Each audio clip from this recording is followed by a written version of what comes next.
Hello and welcome to the Yerky Boys. May the Candrona shine and strengthen you. My name is Will. My name is Jonathan. And we are the Yerky Boys. Oh man, oh man, oh man. It's that time of year. It's Halloween time. We're in October. It's also, what time is it, John?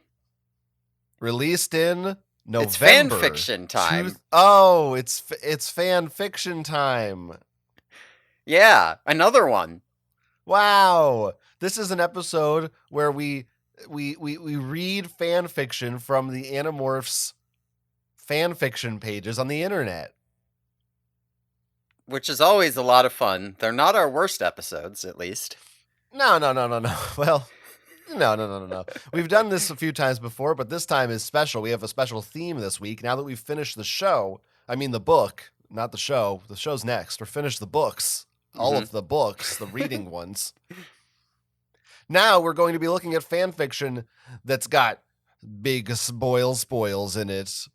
End of series spoiler fan fiction. So if you haven't read books 1 through 54 in their entirety, you've been warned. What happened?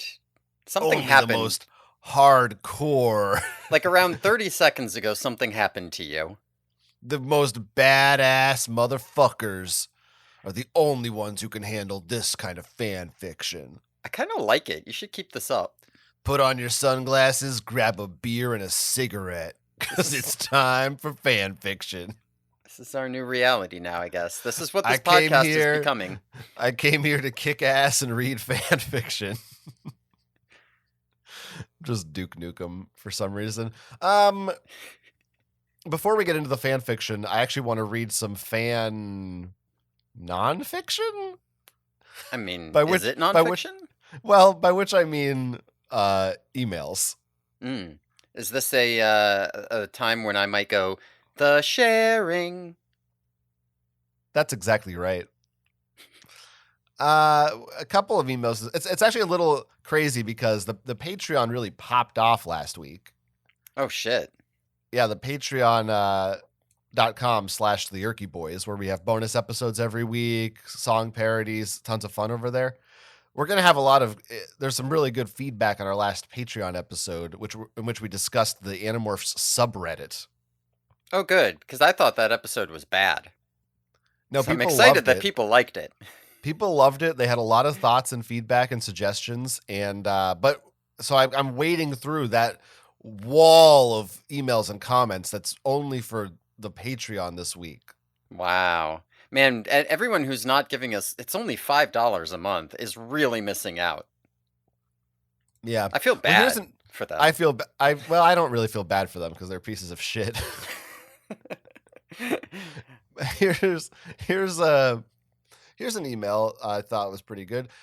Subject line is potential guest recommendation for your podcast. Oh, shit. This person writes, hello, my boyfriend and I listen to your podcast, and we love the amazing guests you have on. We both find you extremely clever and engaging. Honestly, sometimes we laugh out loud. I work with Nimrod Vroman, a highly engaging Australian-Israeli thought leader, and the new author of Prompting Happiness. It can be ordered on Amazon, but we can send an advanced reader copy if you choose to include him on your show. All right, I'm not going to read the rest of this, but this is like a fake PR email, obviously. But yeah. I don't know. Do you think we should have this guy on our show? This is insane. What the fuck is this? I get that it's I get what it is, but like, what the fuck? What Nimrod? What? Vromen. I don't know how you say that. I guess it's either Australian or Israeli. What's one of those? What? I don't think it's either of those. Anyway, I think maybe we should. Now we've given press to this person. That's what I've chosen to do with this email. So I feel like maybe we should have a bonus episode where we invite them on. This could be a Patreon only thing. Just see what Nimrod has to say. I knew it was fake the moment you said me and my boyfriend listened to it. Like, come on. Right. Well, Well, it could have been like a priest or something. That's like one of his altar boys. I don't. Jesus. I'm just trying to come up with like, it wouldn't be a normal couple. It would be like some kind of a pedophile. Is sort of our audience. Well, this is a good bit that you're doing here, though, because this way, if we have any new listeners who decided to skip all of the other episodes and come straight here rather than listening, to the 54 books, which they shouldn't be doing, they've left now. And that's their punishment. Yeah. Good riddance. The subtitle of this book, Prompting Happiness, is The Age of AI is Here, but Don't Panic. Wow. That's good. I'm not panicking. I'm happy. It's a guide to, it's called Prompting Happiness because it's about like AI prompts, I think. That's clever. Yeah, that's really clever. Okay, this sucks. We do have an email from a real person next. Do we have to, do you You're have gonna another like this fake one? You're going to like it, and I'm going to tell you right now, too. It's pretty self-indulgent to read this one, because it's very, it's very nice. So if anyone doesn't want to hear someone saying nice things about us, you can skip ahead a few minutes. This email comes from Sean, who writes, "Hello from quaint little Quakertown, PA. Oh, shit. My name is Sean, long-ish time listener and first-time writer. I found you both while doing a general search for a new podcast about 3 months ago. Enjoy the fact the two of you are so local. Small world. I have been a fan of the series since day one when they were released." He means Animorphs. "Eagerly waiting for the next book to drop. I have to admit, your very first episode did not sit well with me. Fair. However, jumping into your talk about the invasion, holy shit, was I hooked. The continuing joke about each episode running longer than the last brought a smile to my face every time. Sometimes I wish they were longer. When I found your podcast, you were already in the mid-30s, but I binged every episode, sometimes listening to 4 to 6 episodes a day." That's an entire day. What the fuck? "Your April Fool's Day episode was absolutely brilliant. Definitely my favorite episode. It is a little sad now I'm caught up and have to wait a week between episodes. Been writing a fanfic off and on for a few months with a 15-year time skip where the Andalites never came to Earth and the Yeerks took over. Contemplated sending what little in that I had, but I have never been much of a writer. The last time I reread the series was about 13 years ago. I'm close to celebrating my 40th birthday, and I still love the series and always wished for more. There wasn't a single book I didn't like, so maybe that makes me simple-minded and easily amused. But they all brought some sort of entertainment in my life, just how your podcast has brought me so much joy. Folks, I didn't write this. This is from a real person. I really don't have anything to add that you both or some of the others that written in haven't already said. If I have any gripe, it's the lack of continuity from story to story, but I guess that's what you get when you have so many ghostwriters working with very little. Oh, and the silly mechanic of the morphing cube. Clearly it's just magic, and the stupid arbitrary 2-hour limit just because she probably didn't want the morphing to be very OP. Like, what explanation was given that a Nothlet could never just use the box again? Suppose there has to be some sort of risk, but putting that all aside, the series still left a lasting impression on me, enough to pester my friend to get all my books back to read again and again and to buy the graphic novel adaptation. Shame they won't be doing the entire series. I know there were talks about an Animorph movie in the works, but ultimately K.A. and Grant walked away because of some disagreements with the writers. Maybe if enough people signed a petition, we could see a Helmacron's Chronicles? JK. Will we ever see a new TV show or movie adaptation? Should we? I feel that the fan base is there, and it would be a great way to pull in a new audience. What are your thoughts? Don't want to make this email as long as your podcasts. Smiley emoticon. But you both have done an amazing job with the podcast. I look forward to the months to come when you discuss the TV show and what new song parodies come out next. I'm really contemplating subscribing just so I can hear all those amazing parodies in their entirety. Keep up the great work. Definitely would listen to any podcast the two of you make together. I'm not sure I feel safe. Do you think we have a Stan situation on our hands? I think we might have a Stan situation on our hands here. Dear Yerky boys, why wouldn't you come outside and talk to me about Cassie last night? I don't know. Yeah. Crazy. We love a lot of thoughts in there, but there were so many. I don't know. What start me off. Yeah, since I'm looking at it, I can kind of walk us through it. Well, first of all, thank you. Thank you for, that's very nice. It's very nice to hear people tell us that they like us. We like that. I like that a lot. 4 to 6 episodes a day is truly unhinged. See, this is what I'm telling you. You know, when you think our episodes are too long, there are these freaks out there who they want 5-hour episodes. They don't care. They're nuts. They're out there. This is living proof right here. In terms of like thoughts about Animorphs here, these criticisms of the morphing cube / Escafil device, pretty fair. I mean, I do agree. Of course, you say that, Mr. Magic. Yes. Yeah, I'm Mr. Magic. That's sort of my nickname on the show.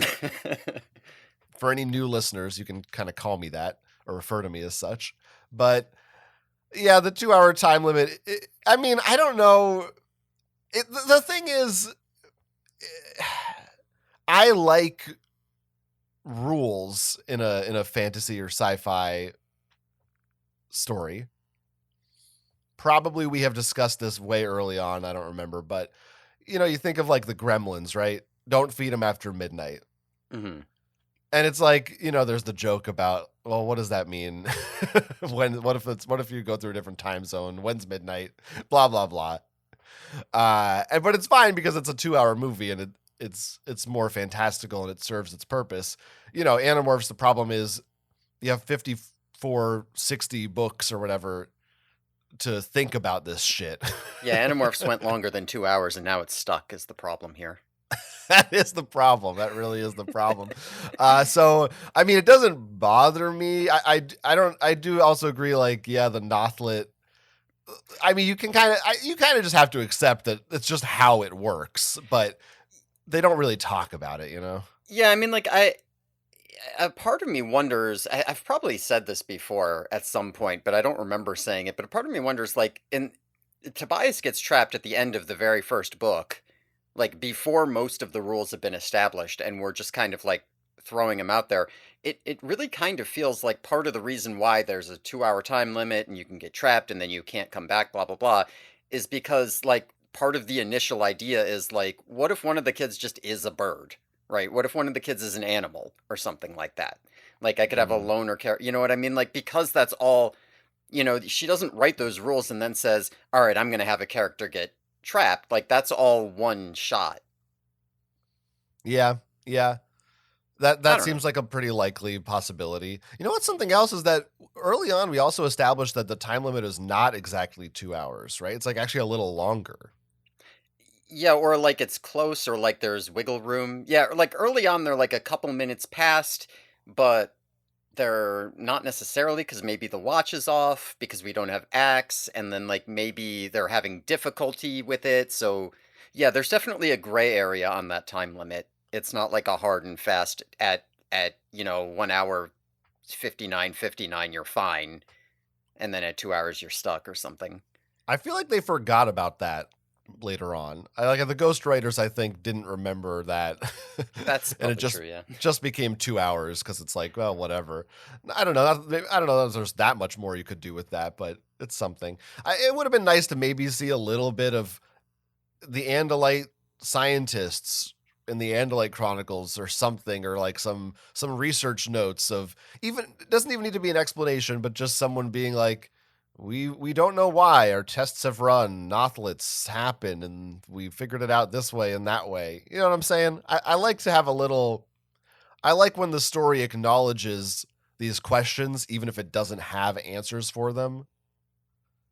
I guess is that lamp shading? I don't know.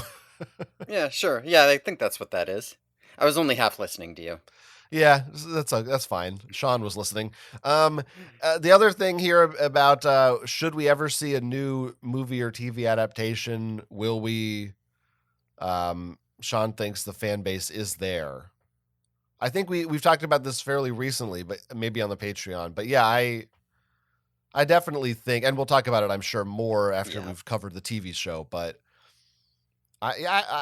just generally speaking, short and simple thoughts. Yeah, I think.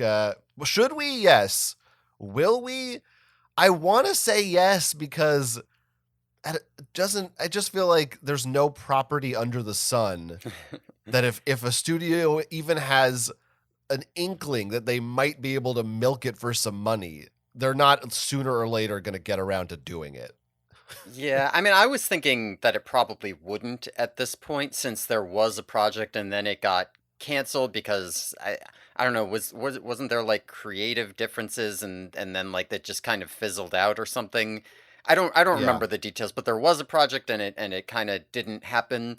I do agree there's 100% a fan base for it. There is a market for it. I don't know that there is the will to make it good enough to have the creator support.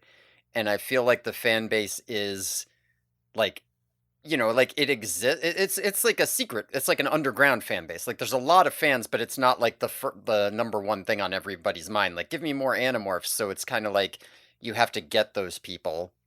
I don't know. It feels like maybe the moment passed the last time it failed, but I could be wrong. Yeah, I mean, think about like Artemis Fowl. Right. That's a movie that I remember reading the first book. Literally in the pages was like, it will be a motion picture soon. And that movie came out like 15 years later and was a giant piece of shit.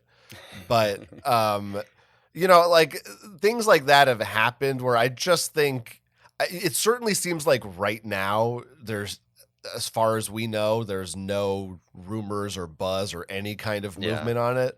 But it's almost in a cynical way more than a hopeful way. I'm like, I just think eventually when they've exhausted every other comic book and video game, somebody's going to pull this out of a drawer and go, an IP, fucking make a movie. You're probably right about that. Yeah, that doesn't, or maybe not probably right, but I think that's a pretty reasonable guess. So, I mean, maybe, I wonder if the comic books in any way were sort of a testing of the waters of like, will these sell? Is there a market for these? I don't know.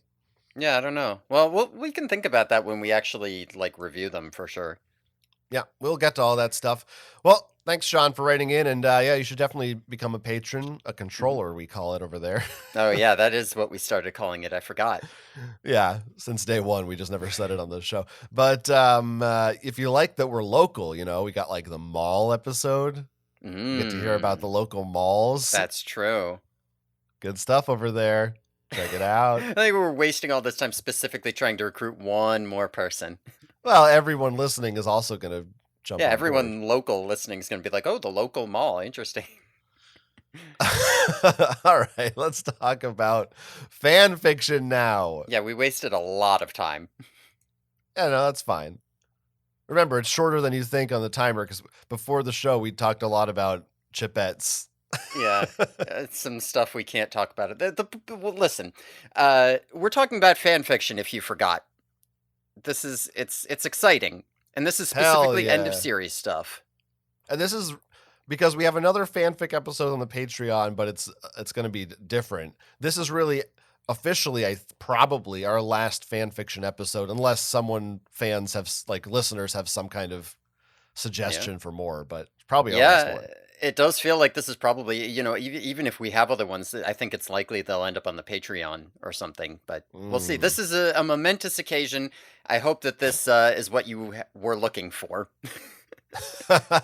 Yeah, I mean, this is, once again, every other time we've done fan fiction, I've had to kind of, tiptoe around and try not to step in any spoilers. But now the whole fanfiction.net, everyone's favorite resource for fanfiction online, was at my fingertips. All right. And we're really looking at, mostly this is stories. I don't know. We haven't looked at what each other picked. But the idea is mostly stories that take place after the end of the series, or, it could be like stories that just deal with late spoilers a lot, I think. But We'll Yeah, see. I think a lot of mine are like in some way a continuation of the story. So Yeah, you were adamant about that. I was. Yeah, you were. Okay. You tried to narrow it down and pigeonhole us, and I let you. Okay, well that's what I did. You can do whatever you want, but No, I pretty much did that because you okay. mandated it. Emphasis on man. All right. Well, do we wanna start off here because I think we got a nice little relaxing one to talk about here. To start, if you want, with my first Yes, one. yes, I would like you to start. This is Oh, YKYRTMAW, or you know you read too much Animorphs when by Key 2. And so if you wow. click in here, this is a list of 59 options, 59 things. It's like a you might be a redneck if, and this is just kind of a way to tell if you read too much Animorphs. So I thought maybe we could look through these and see if there's any that you Wow. particularly identify with, things that make you an Animorphs fan or me an Animorphs fan. Let me just say also as a reminder for the listeners, we'll have links in the episode notes, so if you want to read along, you can. Oh yeah, that's nice. Okay. So this is not really a fan fiction. It's like a No. listicle. It's like a listicle. And it does seem like, based on the comments and some of these bullet points here, that Key 2 has updated this based on what people wrote in. So some of these may be suggestions. Okay. I like that they note that the YKY list is a classic among anime fans. Yeah, there's a couple of anime related ones in here, as I recall. I mean, do you want to start reading some, or should I look through? What do you want to Yeah, I mean, do? I don't know. I was just gonna start going through and skip into interesting ones. I mean, obviously, we lead with you can't help but lock your pets in the closet while you're changing, which I guess presumably is because you're worried that these animals might be Marco peeping on you. Specifically Marco. Right. I mean, who do we think? I mean, if you had been around your pet for more than 2 hours though. Right. Right. What about have you ever, John? Have you ever been dragged away from the local McDonald's, kicking and screaming, "Extra happy, damn it"? That did happen to me. I was screaming about Szechuan sauce, but that's close. So that might count. I got a half point for that one. Hmm. Do you have Baldwin Boy 5 on your buddy list? Is that one of the names from the Web Access America book? That's one of the screen names that Marco used to try to get chicks online. He was That's the a deep secret cut. fifth Baldwin Boy. There's a couple of Baldwin Boy 5s on this list. They must have really liked that book because I don't remember Baldwin Boy 5. Yeah, no, there's a bit 56 here says you've successfully talked to both Baldwin Boy 5 and B-Ball 24, which is Jake, online, and I now remember they that both one. think you're a complete idiot. I do have to admit, I this one applies to me. Your screen name is Marco's Lover. Oh yeah, I did see that. Yeah. Marco ZLUVER. And Were you yeah. so you haven't owned the books, but at one point I was convinced that if I put all of the books that have blue covers together, it would make the morphing cube. Don't laugh, Wow. I tried this. Oh yeah. I see why you would think that. Yeah, because it does disassemble, you know. Mm-hmm. Mm-hmm. How about you made a list about all the messed up things Animorphs fans do? Wait. Oh, I see. I get it. There's you chase flocks of birds, especially if there's 6 of them.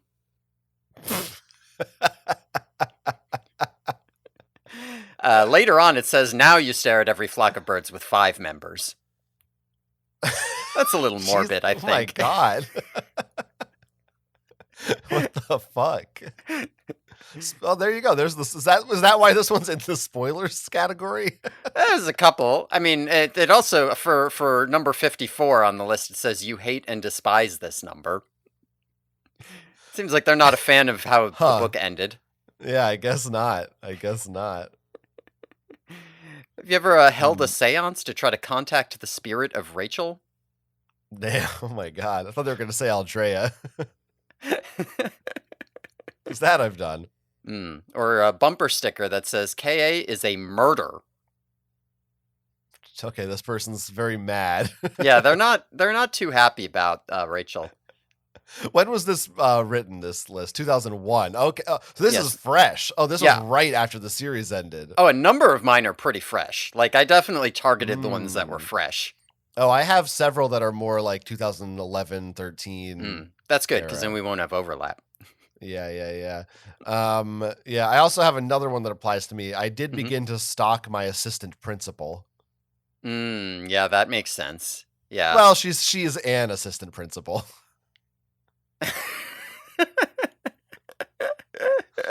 Is this like a right now type of thing? But I might if I have to go for any reason, I'll tell you. Okay. Well, I personally have a website called The Shrine to Melissa Chapman. Oh yeah, that I have seen that website and it's good. Yeah, check it out. It'll be in the show notes. It's really good. It's really good. Yeah. Anyway, these are good. I don't think we're proud members of the Anti-Ghostwriter Alliance. No. I have nothing but respect for my ghostwriters. Yeah, I think we've only ever said bad stuff about KA. Oh, that reminds me of another sharing I should have done. Oh boy. Oh boy. Are you sure? I feel like maybe we've wasted enough time on that sort of thing. It was a really good sharing. I even opened the tab. Well, you'll have to do it on a different episode. I guess I'll save it for next week. Wonder what the reviews on this list say. I says, I've only done one XP. So that this person. I wonder which one. I wonder too. It doesn't say. Sam Sirkirum says, the sad thing is, I actually tried to acquire my dog. There's somebody else's tried to acquire their dog. I wonder how many people tried to acquire their dog.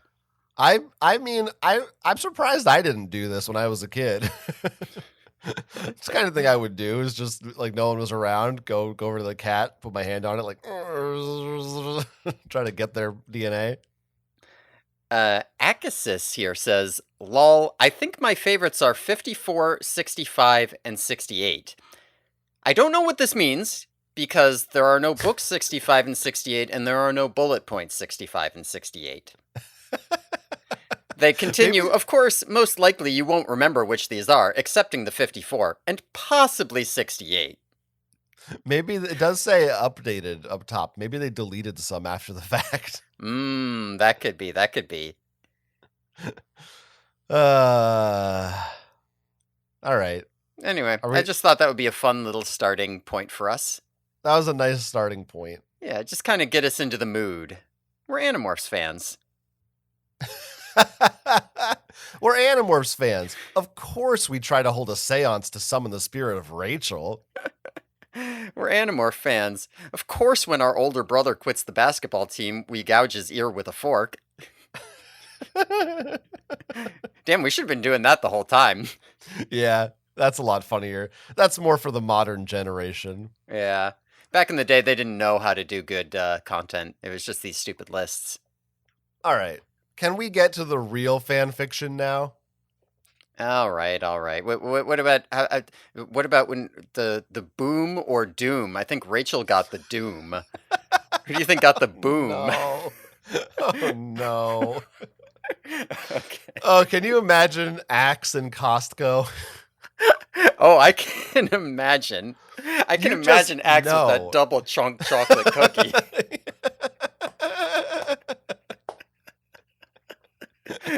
You know, Mark goes next to him because he's short. I got the chicken bake. All right.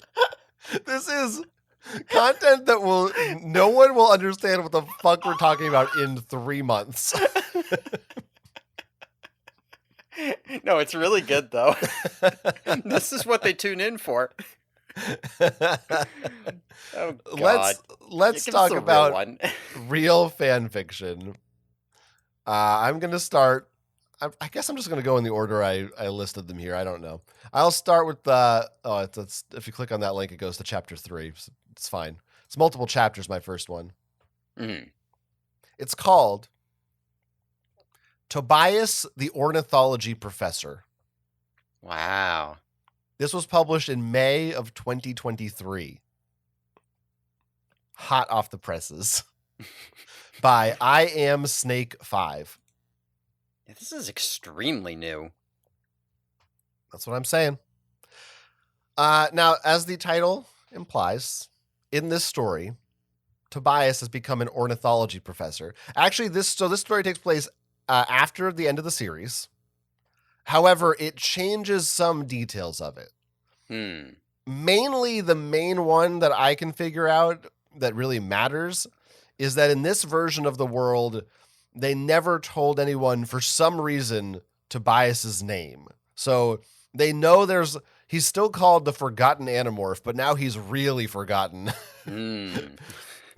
Everyone knows that he was a red-tailed hawk, but it's like this big mystery. No one knows who he was or what happened to him. And then, so it takes place from the perspective of these kids in a college class. And one day they have a new teacher in their North American ornithology class named Tobias. And everybody's like, what is this, a joke? Why our teacher looks like he's 13 years old? And he's like, no, it's not a joke. And he starts teaching them all about birds. And he's like, we're starting out with the raptors. I'll teach you all about the raptors. And everyone's like, man. Okay, I guess this guy's a pretty good teacher. I guess we'll go along with this. And one thing that's interesting, you're going to say something? No, I like this. This is good. Yeah, I do like this story has a few little nuggets of like what the world maybe was like post-war.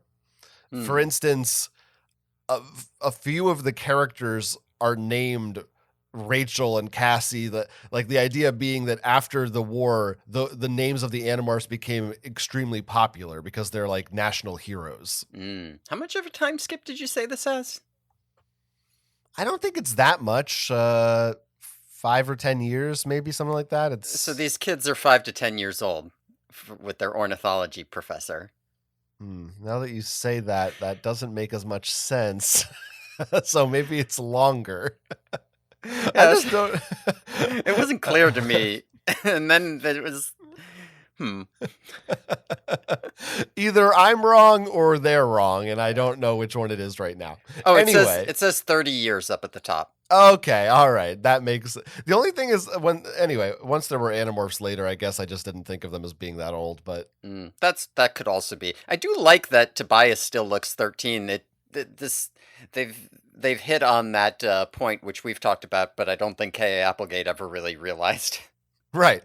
Yeah, that is there. Another thing that they show you is there's a statue of all the Animorphs. Rachel is revered as like everyone's favorite, basically. There's also later on a statue that has all the auxiliary Animorphs. Whoa! And they go up to it, and there's they have all the morphs, and there's a plaque next to each one with their names, Colette, James, and all this shit. Is it Timmy or Tuan? Oh, that's a great question. They only name. Oh, they say Timmy. Yeah. Okay. So, which I don't remember. What's the canonical? There is no canonical. The first book said Timmy. The second book said Tuan. But they got Kelly, Ray, Judy, and Trisha in there as well. They paid their respects. Anyway, so these kids are always talking about how much they love the Animorphs, and they're also talking about like, oh, let's go see the new movie Marco made. I heard it's really good. Everybody. I was thinking you said Rachel's the favorite, but it does seem like Marco is canonically the favorite and should be, right? Rachel's dead. Marco promotes himself. Marco's the star, but it seems like Rachel's the mythological, like larger than life. Okay. one. Yeah. I can't. So they start they're trying to figure out who is this Tobias guy, our teacher.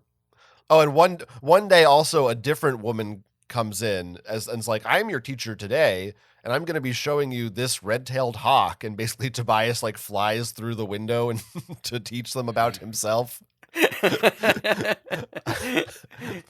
um, so then these kids are like, let's try to figure out who this guy is. They look up on the internet and they're like, so weird. I can't find anything about him. And that's why they're like, oh, wait a minute. What if he's the other Animorph? Whoa. And they go into his office one day at school and confront him about it. And he's like, I promised, I don't know. Does he say the Elemist? I don't know who he says. Maybe it's just Axe or somebody's like, or the government. I think it's just the government. I think he's like, fucking government. If anyone finds out who I am, I'm supposed to like let them know, and then I have to move me to another school or something. But you guys seem pretty chill, so could you just kind of keep this secret? And they're like, yeah, can we see you morph? And he's like, okay, I guess. And he morphs, and they're like, that's cool, yeah. Okay. So all this is happening. They love this. Then finally at the end, one day during class, the Elemist freezes the classroom. Of course. Comes to the Animorphs and says, he just brings them all there. He like teleports all the other Animorphs to the classroom with Tobias and is like, we need you for a mission. It doesn't matter what the mission is. And also and they're like, okay, we'll do it on one condition. And you need to bring Rachel back to life. I'm going to just tell you right now, this might be a running theme. Yeah. Yes, it does seem, I think a big theme of a lot of these fanfics is making up for things that they wish happened in the books or that they wish didn't happen, which I guess is all of fan fiction, but yeah, specifically about the ending. So anyway, Rachel's back. And then for some reason, these kids, the main characters, are able to see and hear all this. So they're like, oh, there must be the Elemist must have left us aware for a reason. We have a part to play in this. And they like go to Marco's house to tell him about it, and they never finish the story, so we don't get to find out what they were supposed to do or what the hell anything else is. But I enjoyed the beginning part of this when it was just Tobias being an ornithology teacher. I like the idea that that's what he decided to do in his life. That's his passion. Yeah, I mean, I also like the idea that that's the story that they decided to write at first. That like, it's like, I'm not, the fallout to the world, sure. The character interactions, I don't know. What would be really cool would be, what if my professor was Tobias? That would be awesome. Yeah. And he taught me about birds. It's such a funny like wish fulfillment, but in a less direct way than just I'm an Animorph now. Mm-hmm. It's like I don't know what that is. I feel like there's a movie analog you could make of like, oh, it's this reclusive author, and I'm an aspiring writer, and oh, it turns out that he lives next door to me, and he will be my mentor because I'll convince him to start writing again. Yeah. And then whatever this Elemist thing is gonna bring them. Yeah, I like it. Is that Finding Forrester? Is that what that movie is? Close enough. Also, I like that when they go to for some reason, I guess Marco wasn't the Elemist. Didn't bring Marco there. I don't for some reason when he does all this, so the kids go to talk to Marco and they tell him, they're the ones who tell him Rachel's alive. And he chuckles slightly and says, not even death itself can defeat our mighty Xeno warrior princess. Okay, what happened next?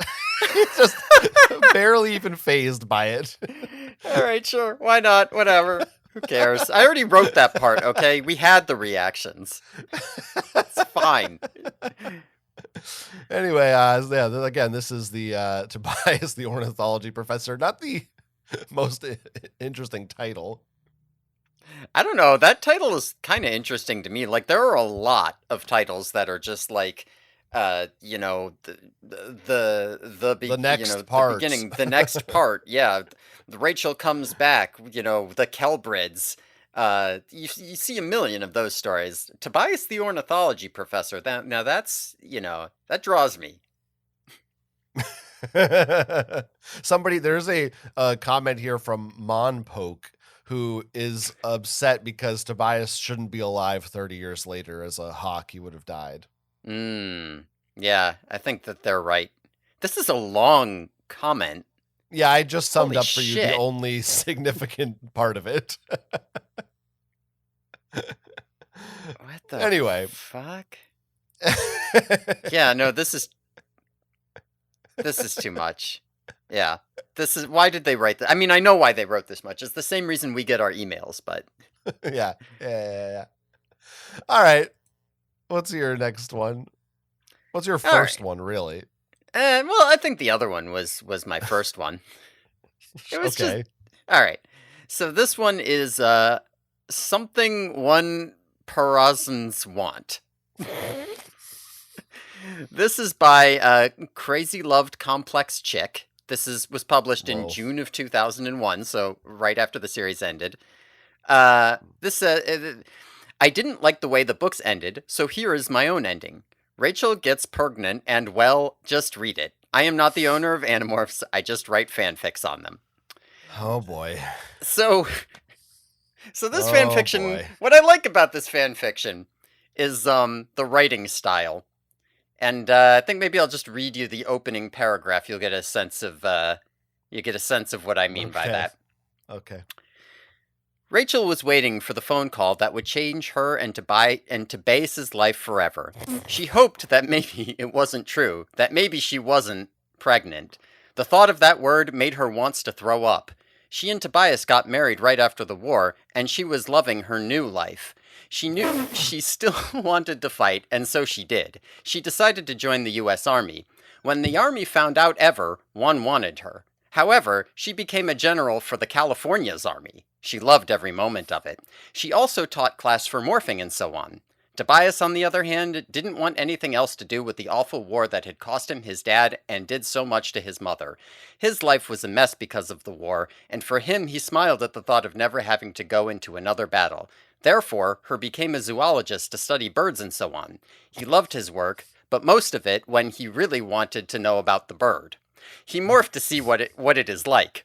Rachel smiled because their lives were so great, and why wants a baby coming around to mess it up? She still had a sick felling in her stoke, though. Maybe it was something she ate the night before. The phone rang. She picked it up on the third ring and said, hello. This is good. It's very, very good. Yes. Who's on the phone? In this story,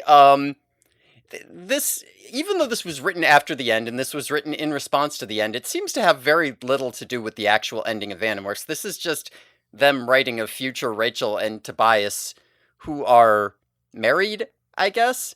One thing about this is that it describes actions too much.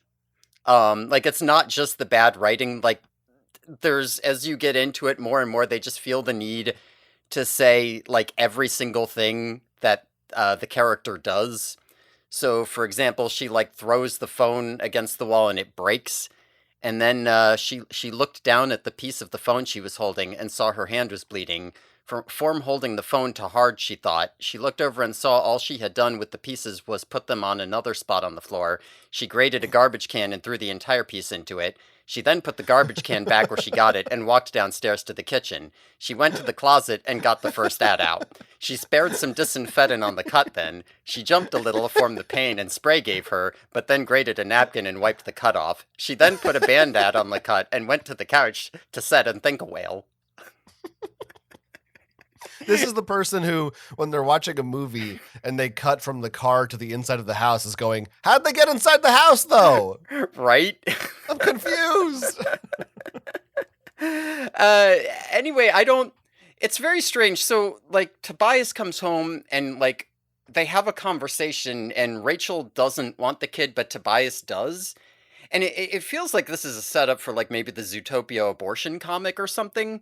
But like it's weird how it ends because like it's hard for me to tell if it ends with like this tension between them where there's going to be something that happens if the story was continued, or if it's supposed to be an ending where Rachel's like, well, you know what, if Tobias is happy then we'll have a kid even though I don't want the kid. Like I really can't tell, and I don't know how much of that is the writing and how much of that is the person. You know what I mean? Hmm. Uh I mean, what is this line where Rachel just says, "I could do without it." Like Tobias says, "You don't want the kid," and Rachel says, "I could do without it if that's what you mean, but I don't mind having it if you want it." Like, what is this? She's amenable to the situation. She's Yeah, compromising. whatever. Either way, it's fine. I mean, she's grinning. That's true. She says, "I'm so glad you are happy," through grinning teeth. Are you sure that's not supposed to be like she was gritting her teeth or something? It says grinning. Yeah, maybe she threw grinning teeth at his head. Oh, yeah, that could easily be. Rachel goes around with a handful of teeth just to chuck them at people. That is something she would do. Or she just picks out one of her own. Fuck you. Bling. I do find it interesting that this person also chose to make Tobias a zoologist who studies birds, right? Yeah, I mean, yeah. It's like a common thread. It's a fairly shallow reading of the character. You say after doing an entire story about it. Yeah, well, it's not without criticism. Yeah, he's a bird, therefore he must want to teach about birds. I guess it kind of makes sense, but that's more of a Cassie thing. Tobias he doesn't really care about the study of birds. I feel like Tobias wouldn't want to do real bird science. He would want to do like race realism science. He'd be like, because he is a kind of a bigot. Phrenology. Yeah, bird phrenology. A bird phrenologist. Yeah, that's right. You can see from the size and shape of the beak how much smarter this bird is. Look how much sharper that beak is. Right. Yeah. No, you can tell from the beak size that crows are assholes. Plus the color of their feathers. Right. Yeah. Well, that goes without saying. There's definitely, I suspect we're going to see a lot of people just want Tobias and Rachel together, or Jake and Cassie together, and this could have been any point in the series. This doesn't have to be. Well, I guess it should. Wait, is there a time jump, or are they like 17? So Rachel is 20 in there. She says at some point she's way too old for this, and then in parentheses, or I'm way too young for this, and then in parentheses it says 20. Just so you know. She also says I don't have the motherly instincts. Yeah, she does indeed say that. Listen, is it low-hanging fruit to make fun of spelling errors? Absolutely, but it's funny. Yeah, I mean, listen, there is a threshold, right? There's a threshold at which it's just funny. I suspect this is English as a second language thing because it is way too much, but that doesn't mean it's not funny. I mean, it could also just be a child, right? Like, they wrote this when the series ended. This could be an 11-year-old. I guess that's true. It could be. I just feel like some of these are so, like, the grammar is so baffling at times. It feels like it's being guessed at. Either way, though, it's not necessarily, like, bad that they can't write. It's just funny.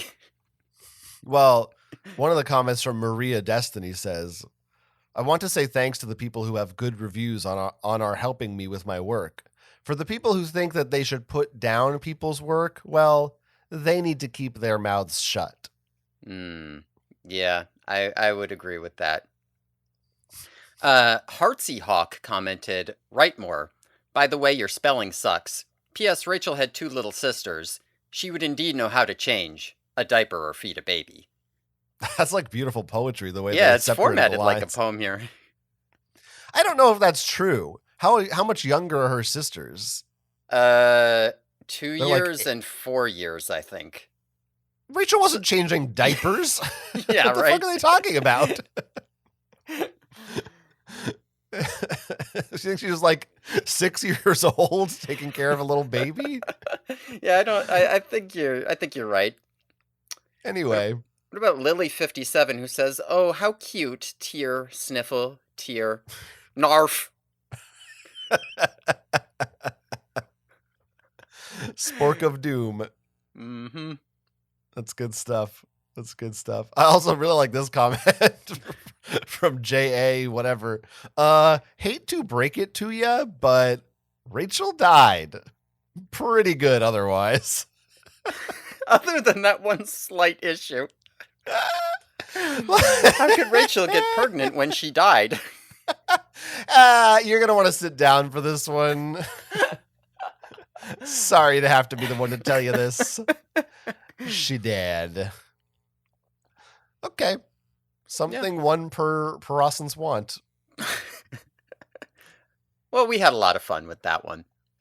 What's next on the agenda we should here? Do more, we should do more like mind reading movies on the Patreon, because Thought Speak is like telepathy. We should do movies about telepathy.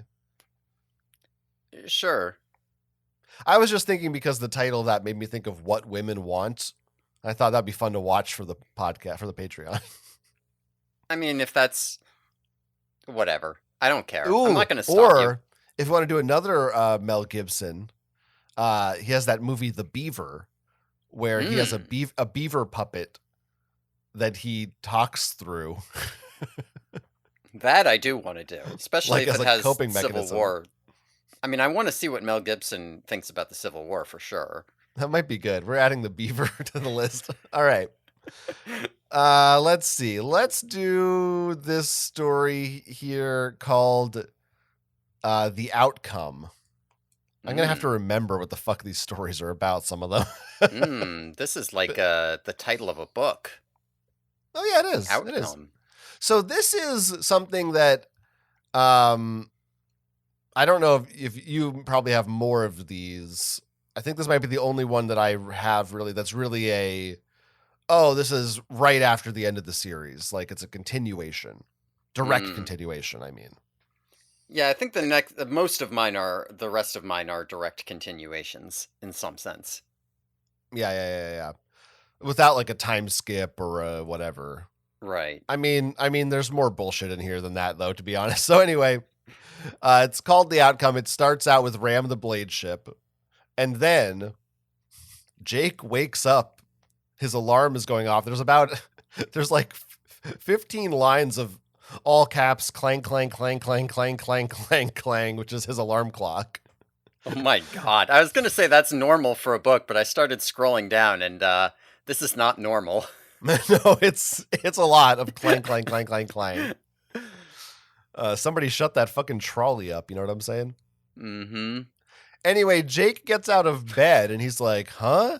And he hears voices. He hears his family's voice and he's like, what's going on? And Tom comes in to check on him. Whoa. And he's looking around and he's a teenager again. He's 13 again. Whoa. So this is a lot like Megamorphs 4. Like very similar to it, except that this takes place after the series and Jake still has the memories of that. So he's waking up and he's like, what the hell's going on? And, Tom's calling him a midget, all that fun stuff. And Tom, like that kind of language, but that's okay. You can keep going. I didn't say that I liked it either. Anyway, Tom is having fun. He's talking about being on the baseball team or basketball. Did they both play basketball? Yeah. Because Tom was so good at basketball, Jake wanted to follow in his footsteps. What it is. Yeah. That's what it is. Yeah. My bad. And it turns out it's September 1996, so it's right before the series began. And Tom's trying to Jake's trying to figure out what's going on. Is he infested? Is this some Elamist shit? What the hell is going on? And he asks Tom in the car, he's like, hey, have you heard about the sharing? And Tom's like, No, I don't know what that is, but I've heard about this other cool group, the Caring. But it turns out that's just a joke. There's no the Caring. Oh, okay. That's a funny joke. I laughed. Yeah. He's like, I just said that as a joke. I don't know what you're talking about. Get out of here, midget. That's what he says. I'm quoting him. Anyway, Jake's having a great time. He's like, wow, everything could be good. I could join the basketball team, but what if the Yerks are coming? What if this is still all going to happen again? Should I make the choice to go to the construction site and do it all over again? And he decides to do it. And they go. And nothing happens. And now he's like, am I insane? Maybe I just went crazy. By the way, Melissa's also hanging out with Cassie and Rachel in this. Oh, that's cool. I always like a Melissa Chapman appearance in a fan fiction. Yeah, it's always nice. So Jake goes home and he's like, Tom, I got to talk to you. I got to tell you everything. And he tells him the entire history of the Animorphs. And he's like, I have all these memories. What the hell? And Tom says, I remember it too. Oh, whoa, shit. Wait, but he didn't know what the sharing was. Yeah, he says, I just pretended not to know because I was too freaked out. Holy shit. Yeah. And then, Tom starts talking about how horrible it was to have a Yerk. Doesn't have a Yerk right now. So he's like, yeah, it was so awful and all this stuff. And then they like hug each other. Basically, to sum up, we don't find out why this happened. There's an author's note at the end that seems to imply that maybe they died and this is heaven or something. Huh. Or it's like reincarnation of some kind. I don't know. The author says, I've always held to the notion that they died. And in this reset kind of has like they died and they lived both at the same time. So I don't know if that's canon to their story, but it's what they said. What the fuck? I'm reading this now. Yeah, keep going. The thing that's the other thing that makes the story a little bit uncomfortable for me, and maybe this is my baggage. I don't know. But well, first of all, I do think a big part of this story is a desire, like we've said, people wanting to see things they didn't get to see. One of those being Jake and Tom reconciling and being brothers and all this, which is nice. And it's not written terribly here. There are a couple parts where, I don't know, I just get a little bit of some, I don't know if the vibes are totally on point here. I think that's my fault. If you listen to our last fanfiction Patreon episode. We don't need to get into that. There was, and by the way, I've seen a couple of those, so there's a lot of Jake. I don't know if there's a lot, but there's certainly a handful of Jake Tom romance incest fics out there. Well, you didn't have to actually spell it out. Sorry, but now this one is not explicitly one of those, but like, I don't know. Here's a little section. Then you forgive me, I pressed. He hugged me tightly. You bet, midget. At Tom's insistence, I stayed with him that night. Even though I was 13 and he was 16, Tom even rubbed my back for a while. Then he wrapped me in a bear hug like he used to when I was a kid and had a nightmare. He tucked us both in under the covers. I mean, it's just a little bit. I think there's nothing going on there. A lot of those I was like, I don't know. I feel like you are just being the typical, uncomfortable with, the physical affection because you're a man, blah, blah, blah. But then it started being like, even though I was 13 and he was 16, I'm like, what does that have? What is okay? I don't know why you had to specify that. I mean, look, it's nice. I like there's something about, lack of male closeness in our society, but Whatever that may be, there's something about a 13 and 16-year-old brother snuggling in bed together and embracing each other tightly that I'm like, I don't know. I think there's something there. See, I don't think that there's anything there until you go out of your way to call out the age differential. Yeah. At which point I start wondering why you feel the need to do that, and I start thinking maybe there's something there. Yeah. Anyway. Yeah. This is, people can read into what they think and what they think about our psyches based on this. Yeah, no, I mean, I already, listen, we've been traumatized. It was my fault. I did it. But, what is this bit in the author's note at the end that's like, although it didn't seem important enough to put in the story, the 10,000 hours rule is basically a theory that you need 10,000 hours of concentrated practice or learning in order to master a skill. So if you want to become an expert at computers, you would spend that amount of time studying them and getting hands-on experience. Same with learning an instrument. It's not exactly a definitive law for mastering a skill, but given Tom's skill level and his time on the basketball team, it's not unreasonable to think that he would have learned about it. One reason the 10,000 hour theory is popular is because it affirms the idea that there's not a significant difference between people with an apparent skill set and those without. Tom implicitly acknowledges that he falls into the first group, but tells Jake that with enough time and practice, he can still become great at basketball. What is that? What is this? Yeah, why is that there? Know. I don't know. It doesn't have anything to do with it. Like, I started reading that and I was like, oh, is this an implication that, like, they've been doing a time loop and Tom had 10,000 hours of practice of basketball? And no, it just seems to be talking about Tom is good at basketball because he practices. It's not because he's that much better than Jake. Which, like, why is, what? Yeah, it is. It's a complete non sequitur. I have no idea why it's there. It's an author's note. They had things to say. Well, Animorph Girl, maybe if you're listening to this, you can explain. Is that who wrote this? Did I say their name? I forgot to say their name, maybe. Animorph Girl. Yeah. That's their name. Not that original of a name. Yeah. This was published in 2020. Oh, wow. A new one. Yeah. Yeah, that's pretty good. The Grimoire gives this 10 out of 10 Pemalite crystals. What the fuck is a Pemalite crystal again? That was, I guess, the computer thing that controlled the chi that was on the ship that they had to go get. I don't know. It's 10 out of 10 of them. All right. Okay. Your turn. My turn.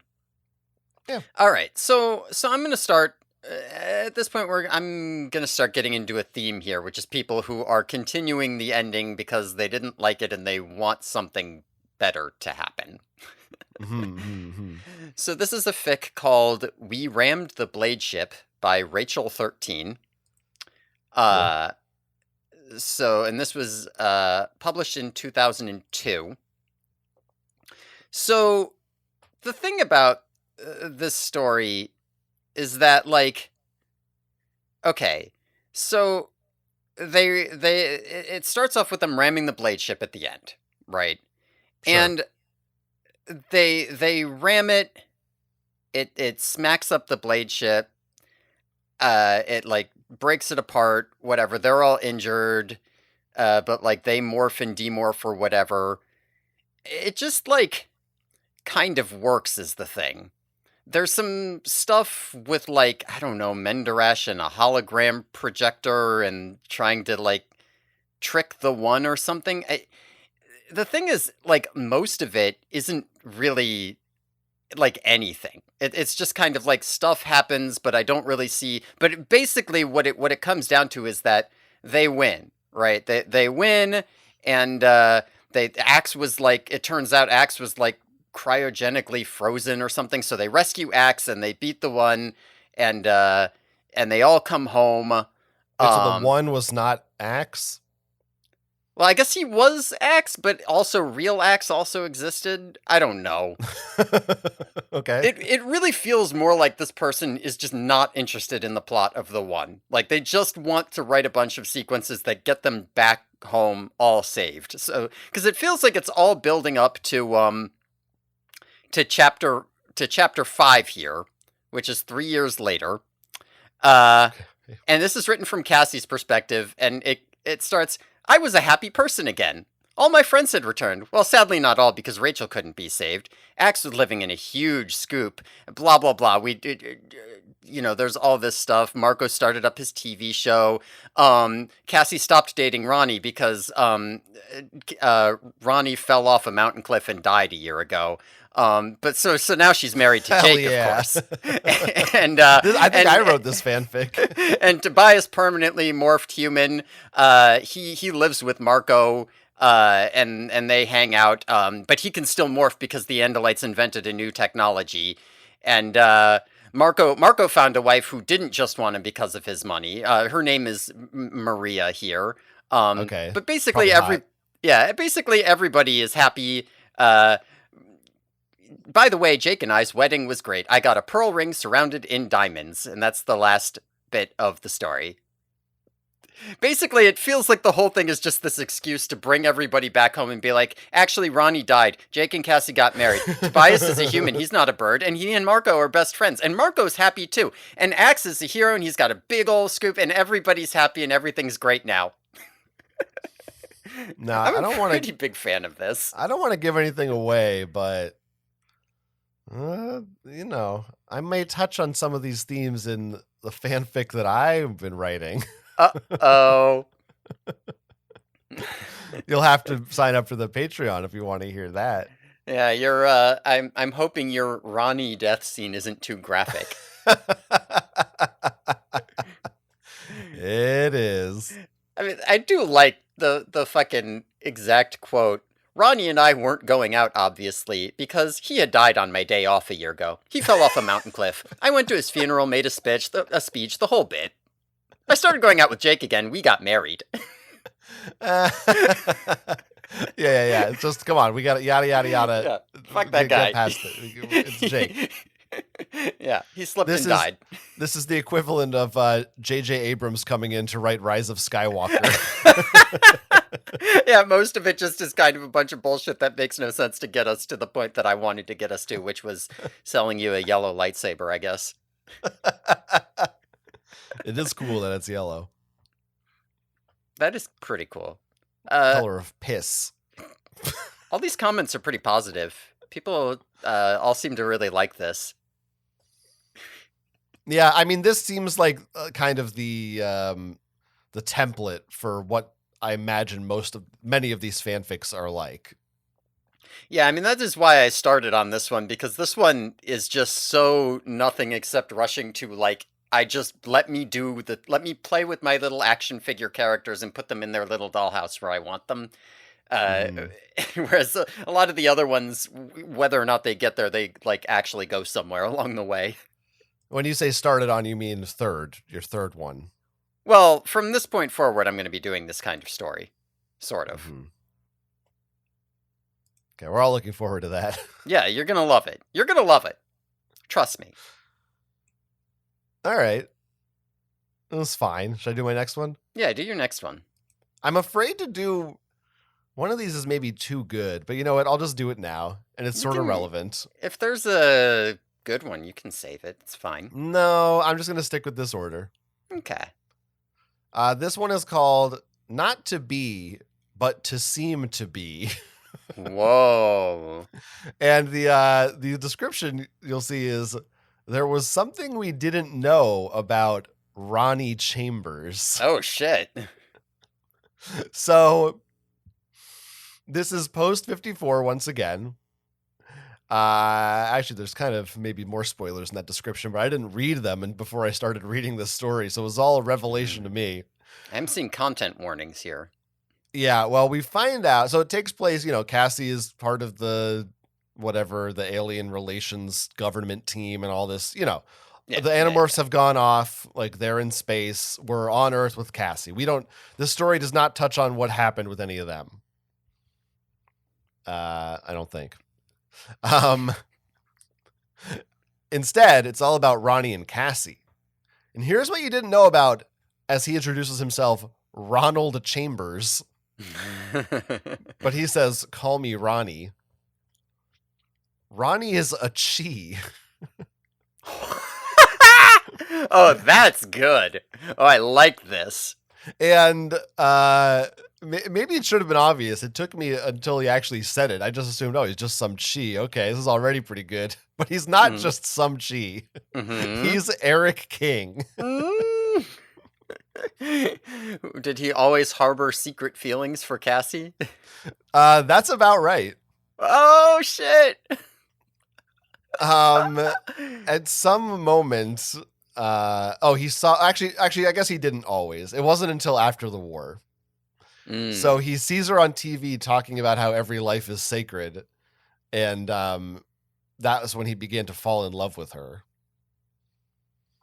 And for some reason, he talks about how, like, it's against chi tradition to have ambition. They're supposed to, like, be servants and slaves and stuff. So he's, like, breaking the rules by having a prominent position in the government, and also breaking the rules by dating a human woman. Right, of course. It's got to be forbidden, right? He also says, like, well, but I also reprogrammed myself to be able to commit horrible violence that one time, so I guess I'm just a rule breaker, which, I don't know, doesn't really seem to... I don't know. It's a little confusing how he words it and refers to that incident as if it was like, as if he did it and, like, isn't ashamed of it or horrified by it. But that's neither here nor there. We go through this entire life of how Eric pretends to be Ronnie, goes out with Cassie for all this time, hears her talk about Jake all the time. She wakes up in the night, like, screaming Jake's name and stuff, but since he never sleeps, he's always there to comfort her when she wakes up. All these creepy things. There's a great line here. When her lips touched my hologram later that night, I let her believe she was kissing a 20-something environmentalist and hiking enthusiast, and not a 10,000-year-old android who had cut the hair of czarinas. Like, is that like female czars? I guess that's what it. I don't think that's a real word. Of course he would fucking say that, though. He can't help himself. Yeah, and he kisses her back, by the way. Now, unfortunately, I know what you're wondering. It sounds like they can fuck. It does sound like that. They cannot have children. They instead take in foster children. So that's nice. Okay. I see. Yeah. So I read this and I misinterpreted it first because I was skimming it, where he says, I cannot, of course, father children, although Cassie takes it well.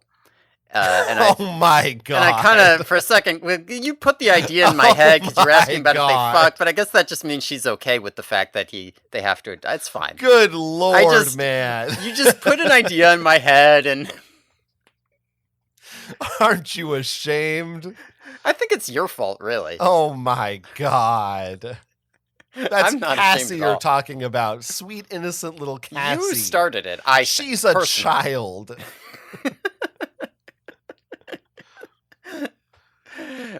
Anyway, since I'm sure you were wondering, I'll let you know that Lords and Mr. King disguise themselves as Ronnie Chambers' parents to help fool Cassie. Good. I'm glad Lords is on Eric's side. Well, he says it's a favor to Cassie, but he thinks really they were doing it for him. Okay. We go through this whole thing. We go see their whole lives, and then we cut to one day. At the age of 50, Cassie has bone cancer, and this is a good wrinkle. Is they don't know for sure, but he wonders if maybe it's from morphing so many times over the years that she develops bone cancer. Yeah, it always sucks when a character dies of bonitis. So that's something, that's like in there's a Spider-Man. This is not a joke, right? I think this really happened. There was a Spider-Man comic where, like, Mary Jane gets cancer from having sex with Peter Parker because he's, like, has radioactive. I was wondering if you were going to say it was because of all those nights she spent, like, just nearby Eric's hologram projector or something. It's like one of those cell phone things gave her that would be even so much better. Maybe that is. Hey, that could be the real reason in this story. That could be. We don't know. Yeah, we don't know. Anyway, as she's dying in the hospital, Fake Ronnie Chambers, so I guess he's been gradually aging himself up too. He leaves and comes back as Jake so that she can die with Jake holding her one last time. Damn, that's kind of fucked for Eric to know that Cassie never really loved him. Yeah. That's what it feels like, right? And kind of fucked for Cassie too, that she like never knew the actual identity of her husband. Yeah. Yeah, this is kind of fucked up of Eric. And like when you put it in that perspective, it does kind of seem like Cassie and Jake would have ended up together, except Eric specifically went out of his way to keep them apart. It's kind of a fucked up story. Yeah, well, anyway, after she, the cherry on top here, after she dies, Ronnie Chambers, there's no need for him anymore, so he fakes his own death. Mm-hmm. They find his body, and he has to project his hologram of his dead body, like, for a couple days as they bury him and have a funeral, and then he breaks out of the grave again later. And then it says, a few days after Ronnie's death, a new boy enrolls at the local middle school, which had been rebuilt in the wake of the war. Of course, everyone who had worked at the school during the war has long since died and retired, and so no one much bats an eye when Eric King shows up to sign up for classes once again. Is reassuming the Eric identity, huh? Yeah, why would he do that?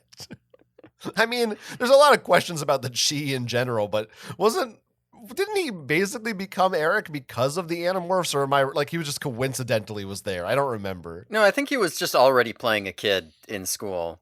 Why? I don't. The chi are fucking weird. Yeah, they are. You're right. That's definitely true.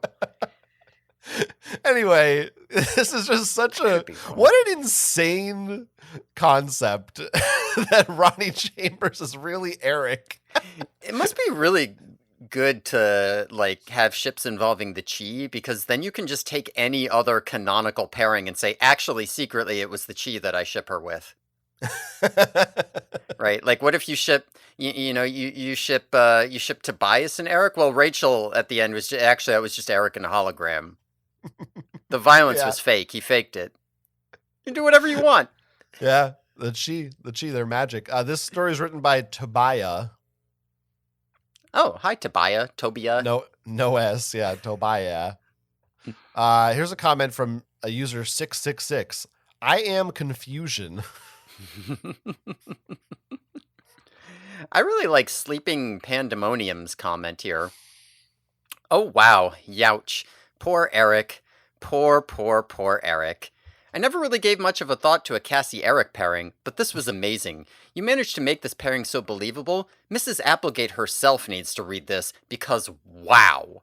I totally felt Eric's pain, and I completely understood why he fell for her. All of his decisions were completely in character, and so were Cassie's. I just feel so bad for him. I wonder why he went to a place where it all began. Did you cry as you wrote this? Yeah. One of his comments reminded me of another great part of this. They have a pet dog who Eric loves because it reminds him of being a dog. Right. Yeah. And the dog's name is King. Oh, that's good. But I don't know who decided on that name. It's kind of weird to be like, hey, let's name our dog after me.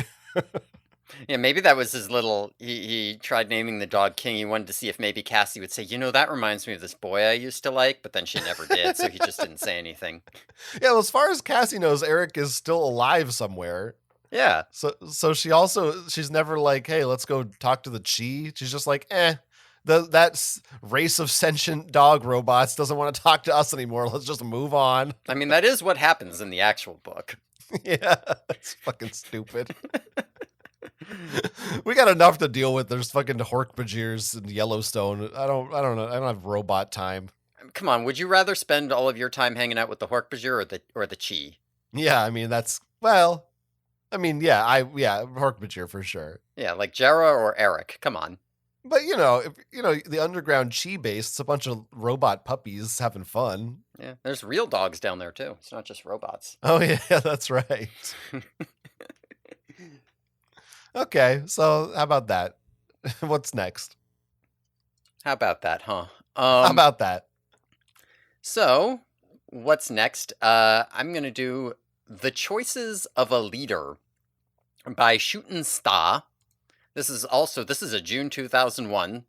And this is a lot of these or the next couple that I'm doing are going to be kind of similar idea where they start off with the ending and continue it. So since Shootin' Star just plain hated the ending to Animorphs, this is a straight off continuation.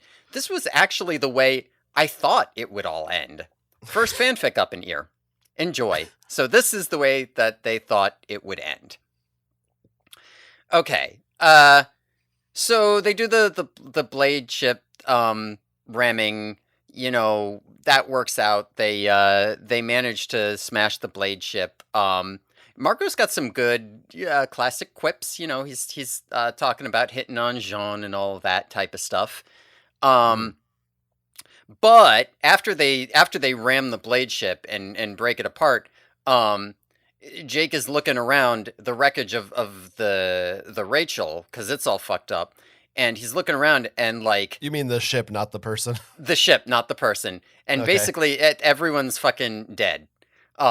He's looking around, like Tobias is like dead, lying there. Marco is like, there's a whole scene where he's like, hey Jake, I can't feel my legs, and he's like fading out, and then he bleeds out and dies in like Jake's arms. It's basically everyone but Jake dies. Remember, this is how they thought it would end. So Jake heads back home. He heads back to Earth. He's the only survivor. Obviously Axe died, so it's just him and Cassie. When Jake gets back, the first thing he hears is that it turns out that actually Cassie's also dead. While Jake was away in space, Cassie and Ronnie got into a car accident. There were a bunch of Andalites and Morph who were trying to drive, and they ran into her car and killed them both. Ram the Toyota. Sorry, go ahead. That's right. And Jake also missed the funeral. It was the day before he got back.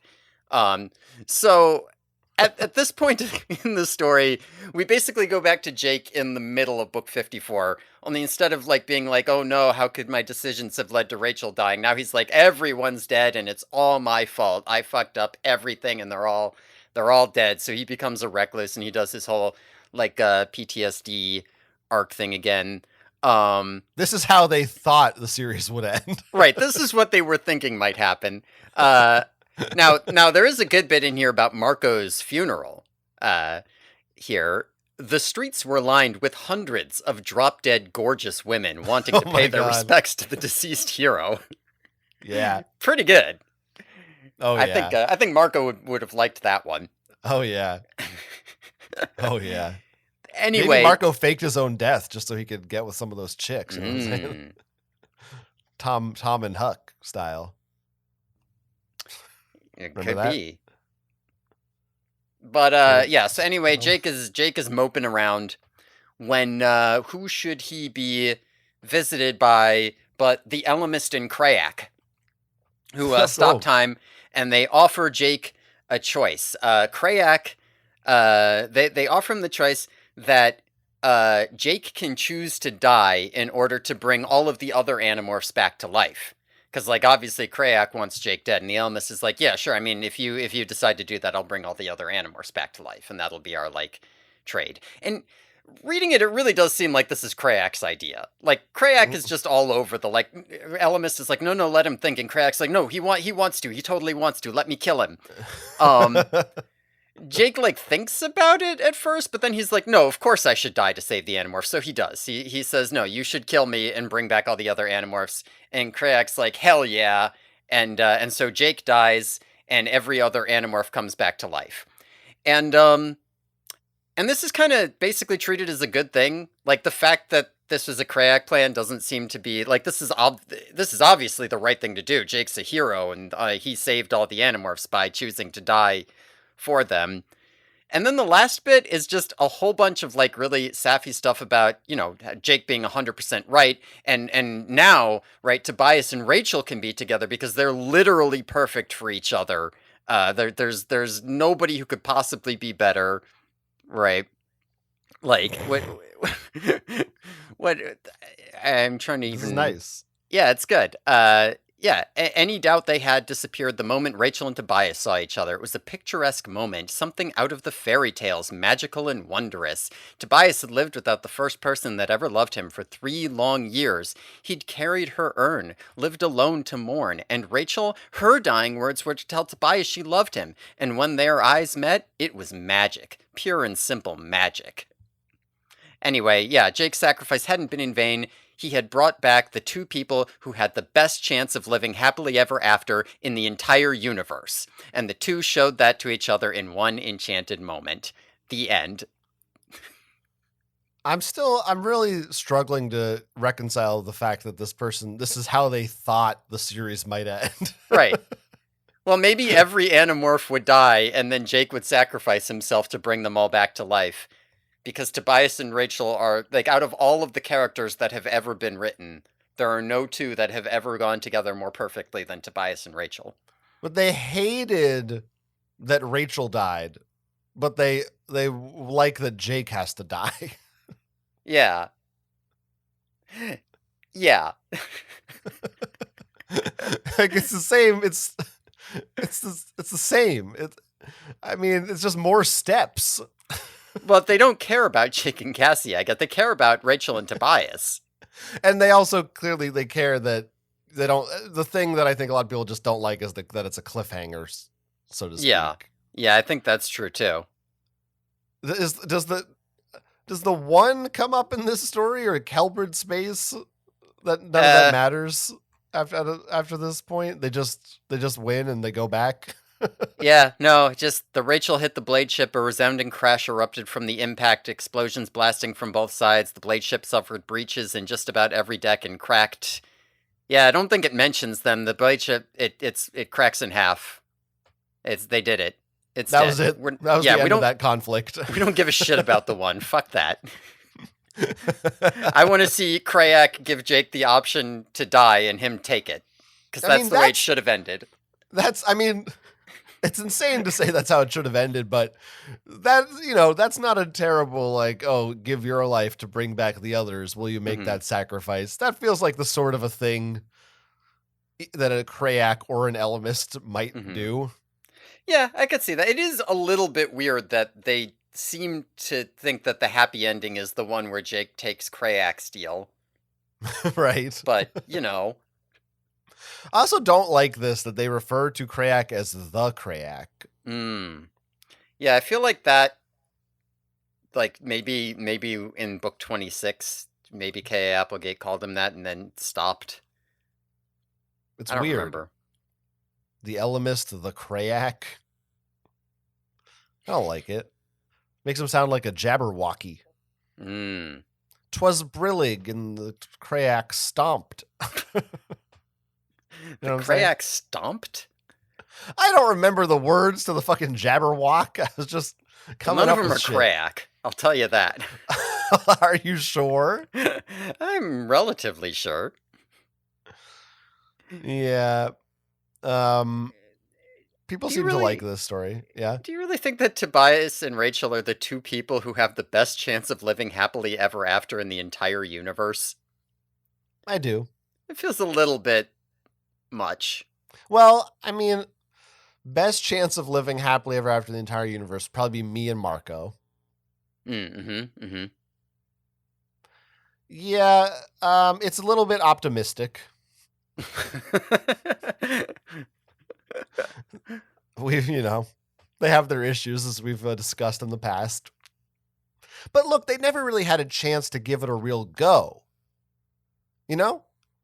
They're always like, the only times they're together is in the midst of an alien war. If that was all behind them and it was just Rachel and Tobias, then they would complete each other. Maybe. Yeah, or Rachel Rachel would say, "You had me at seer." Okay, yeah, you've convinced me. She would say that. That's exactly how it would go. Southern Belle 14 says, "This is the first fic I've read since the series ended that Rachel and Tobias have been reunited with no one changed or messed up or anything."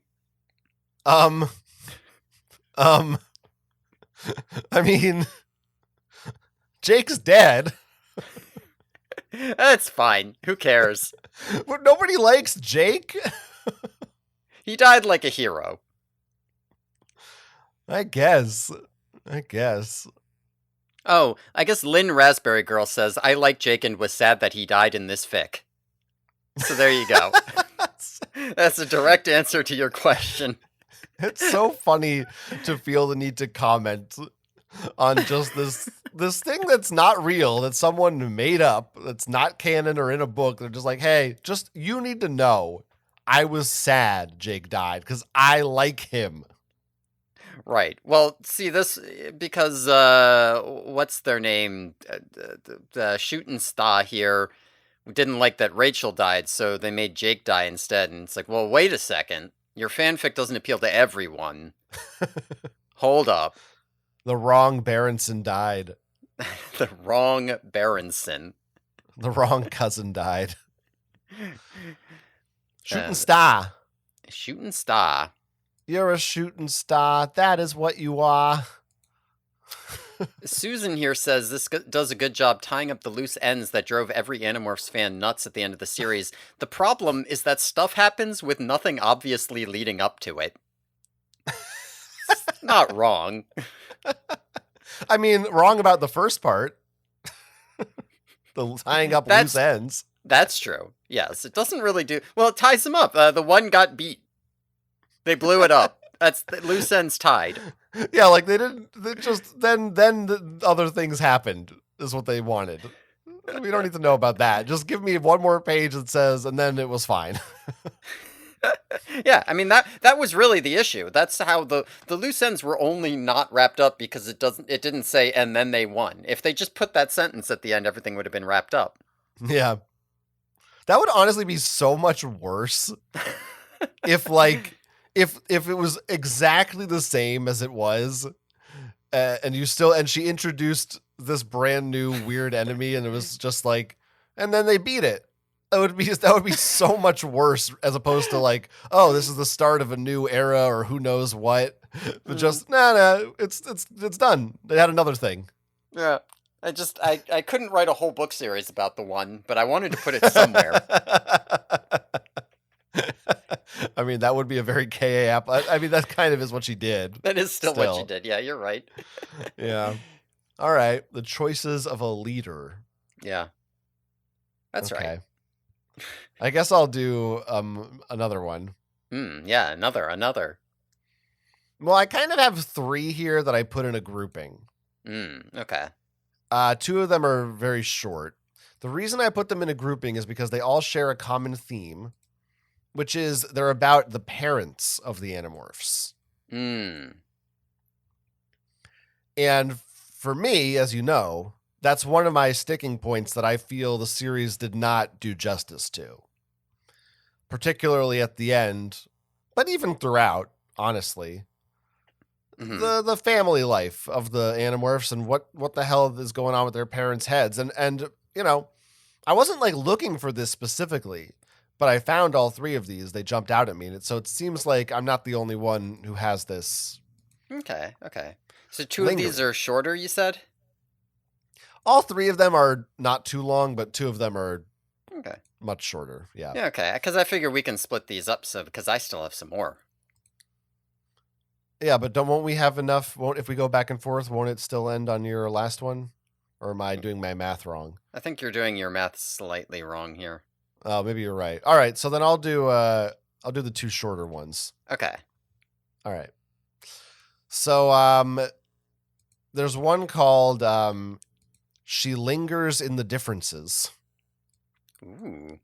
By Natural Blue 26. Again, these are all from 2010, 2013. I have much later eras than you. Yeah. This was apparently like a commission or something. They say it was done for Hot Pink Coffee / Lisa Charlie on the Live Journal community. Sure. Comment fic. This description is crazy. What is this? So basically, this is post-war How are we saying it? Eva, whatever. Whatever. We've talked about this before. It doesn't matter. Who cares? Whatever you want. She is living with Marco's dad again. And it's a very artsy, poetic kind of writing about how she still feels Nora lingering. It's metaphorical, the ghost of Nora. It's not just not a. I know it's Animorphs, but there's not a literal Nora ghost. Okay. I mean, from the description, it was not clear. Yeah, well, I think it's sort of supposed to be ambiguous or confusing until you get to the end. So, like, it could still be a Nora spirit or something, but it's not. Yeah, it's like also metaphorical or something. Yeah. So I don't know. So a few passages here.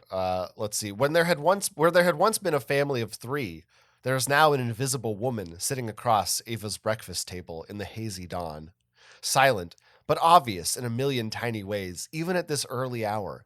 And Nora refuses to leave, even though no one ever says her name or acknowledges her in any way. Nora is there in the way Peter made chicken for dinner last night, in the herb combination he's never used in front of Eva before. She haunts their bedroom, even though this is thankfully not a house Peter's second wife has ever entered. So they moved to a new house. Now this part you'll really like. You'll really like this. Okay.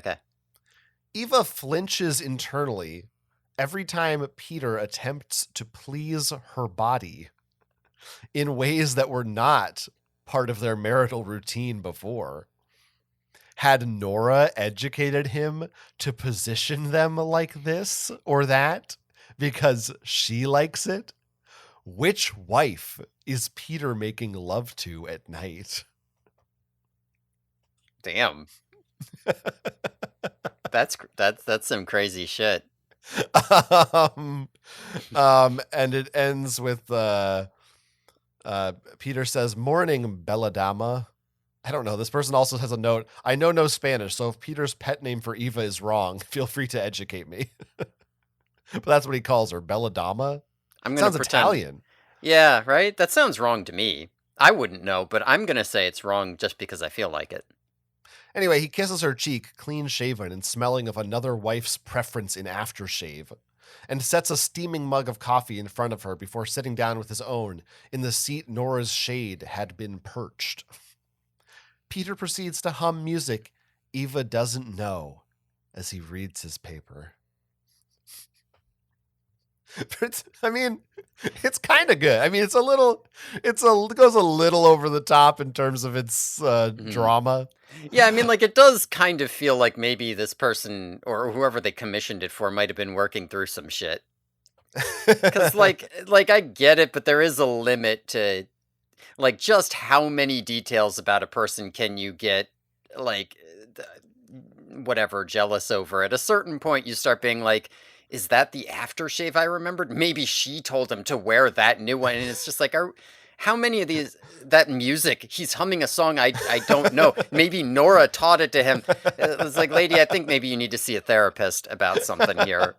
I mean, let's be real. All of these characters should be in therapy for a litany of reasons. I just mean the writer for imagining this as the experience.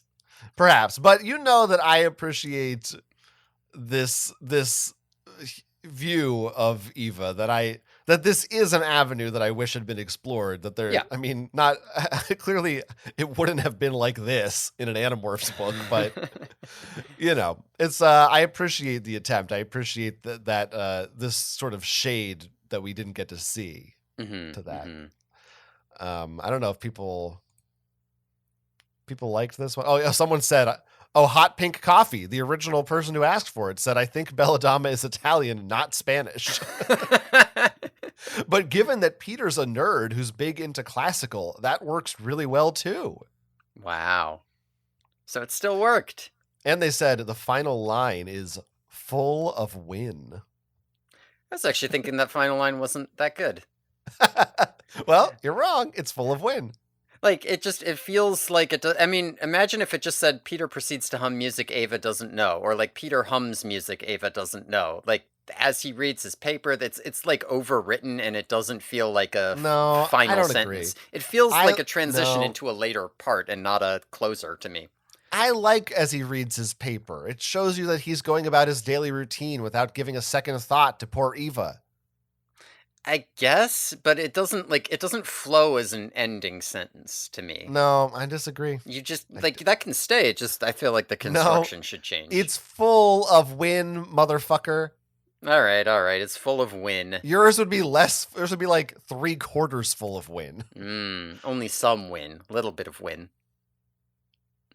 Anyway, that's a nice one. Here's another one from a different parent. This one, guess what? Tobiah returns. Ooh, Tobiah. I didn't even notice this while I was doing it. This is the same person who wrote the Eric Ronnie fic. It's called Parenting Advice. And this is from the perspective of Jake's mom, Jean. And basically she talks about how everybody thinks about how amazing their kids are after the war because they're famous and they conquered the aliens. And they're always asking her like, oh, how'd you raise such good kids? And boy, I wish my kids would stop the alien war. I can't even get them to clean their room. And internally, Jean is like, yeah, but I right under my nose this whole time, my two sons were at war with each other, and one of them died with an alien in his head, and the other is a fucked up war criminal, and the light has gone out of his eyes, and all this shit. I guess I could read a passage here, so I'm not just discussing it. How many times had Jake lay on that thin line between life and death while she had slept or watched mediocre late-night TV in her comfy bed? How many times had Tom screamed in horror and rage, locked in a cage, while she joked with her husband about the power of teenage puppy love? And how many times had her youngest stared at his brother across the dinner table, knowing he just might have to kill him if it came down to it, while she had asked for the salt or prodded them about a B- here or there? It's pretty good stuff. I actually like it. It's a perspective that you didn't get to see, and I have to imagine that all of these parents would indeed be extremely fucked up. Yeah, well, they were all shitty parents, I guess. I mean, I guess you're that's right, the takeaway. Gene. You fucked up. Yeah. Yeah, most of the comments on here are basically all saying your exact thing. They're all saying like, boy, yeah, the story doesn't really talk about the parents, does it, in the books? That's pretty cool that you talked about the parents. They're just like, thank you for just making a character exist. Isn't that a novel concept? Yeah. I mean, we never really know our own kids, you know? We don't know what they're doing out there. That's why it's so scary to be a parent. Right. Yeah, I know all about that. That's why being a mom is the toughest job in the world. Yeah. Makes sense. I get it. All right, we'll put a pause on parents for a minute, and let's go back to the Blade ship, I guess. Yeah, we'll do another Blade ship and other parents, and then we'll... Anyway, all right. So I'm going to do... This one is called The Return. So this one is by Mirai Trunks. Wait a minute. This is the one where David comes back, isn't it? Right. Yes, that's right. Okay. I know this one. Yeah, this is the one where David comes back. They just rewrote book 48 again, but it comes after the end of the series. Okay. All right. So we start again with the Ram the Blade ship, blah blah blah. So the shit's going down. There's an action sequence, and then Rachel appears, right? Like the actual Rachel, not the ship. And time stops, and everything freezes. All right. and so, all right, but there's actually a good scene in here where I don't know how you're gonna feel about it. There's a scene where Marco kisses Jean while she's unconscious, and Rachel's like, Marco, hey, stop that, and pulls him off because shouldn't be doing that. I have no feelings about that I can publicly declare. Okay. There's also they also do make sure that to give the the detail that Rachel shows up here in the stopped time. She's got this like white dress on, so that like Tobias picks her up and twirls her around, and the dress twirls, and it's like whatever. Anyway, we find out here that what has happened is that the Elemist, when Rachel died, he offered Rachel the chance to be, in effect, his drode, right? So Rachel's like his helper, right? The Krayak has the drode, and the Elemist has Rachel to go around. And the reason that she never showed up in the last 3 years to tell them about this is because they were actually doing fine. They didn't need any help, so it was all good. It was fine. So, but anyway, so Rachel's back and she's alive again, but she's a drode like, right? Drode like. Yeah, so that's the first chapter. They then again, this is kind of like the other one. This person's not really interested in the one, at least not yet. And so the mission's successful, but Axe did die, and they are heading back to Earth. Oh, well. Right, they're traveling through Z space back to Earth when all of a sudden they are attacked from behind by this giant worm. And the Rachel, the ship, gets swallowed whole. And it's very clearly just the scene with the worm and the asteroid from Empire Strikes Back. Like there's a bit where Mendarash says odds of successfully surviving this encounter are 3,720 to 1. Like they don't hide that that's what this is. This space worm here. That's fine. So then we get to chapter 3. We get a little aside to Cassie where she has a premonition that something is wrong back on Earth. But having been swallowed by this worm, the Animorphs appear in, I guess, some like alternate dimension grassy field. And who should they meet there but the One, who asked, oh boy. How did you like my pet? The Bin. It is quite a wondrous creature, being able to pierce the Z-space realm and all. Oh, yes. So the One does some taunting of them, and he's gonna kill them, right? So he opens up a bunch of portals and summons a bunch of Kelbrid in to attack them. Now we get a description here of a Kelbrid, which is very Applegatian, I would say. They were bipedal, green-brown, and obviously reptilian, with clawed, four-toed feet.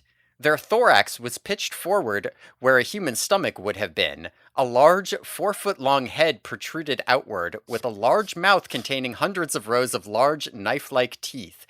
They had two 3-foot-long arms, one on either side of the head, with elbows bent upward. Each of the limbs ended in 2 sickle-shaped hooks. Over each of the 2 pairs of eyes was a rounded spike that formed a hood over the slit pupil, bright yellow optical orbs. They had 2 sets of nostrils, one at the end of the snout, and one a few inches below the eyes. The multitude of green-brown aliens swayed back and forth rhythmically. Does that remind you of anyone's writing style? That is perfectly incomprehensible. Just enough detail to give you a fuzzy picture without actually having any clue what the fuck is being described. Yeah, like at first you're like, okay, big reptilian guys, okay, and then they just stuff. It's like the escort situation. At a certain point, you're like, what the fuck is happening? Stop adding beautiful. Details. It's wonderful. You can tell they were like reading along with an Animorphs book as they were writing this. I love that. So then we get on to chapter 4 here. We get a scene with Cassie. She's like trying to convince Asculin, the Captain Prince, remember the Andalite guy? Yeah. But he's all like, no, that's his top secret mission. I'm not going to go rescue them. So Cassie's got to go to the president, and she gets her aide, whose name is Catherine, like K. Applegate. Oh, nice. To go do that. But then we get a fight scene against the Kelbrid, and it's also very Animorphs-y in that they write a lot of gore, like a lot of gore. I didn't write any specific parts, but I feel like I could just skim this, right? I saw part of my pelvis breaching the skin of my hip, for example. Its neck broke with a sickening crack. I can literally just find more and more of this. Let's see here. Mendarash for some reason is an Andalite, even though he should be a human, right? There's people getting fixed it. their limbs cut off, all kinds of shit. Yeah, it's like a whole, it's a lot, and it goes on for too long, I would say. I guess it's not that long, but it goes on for too long.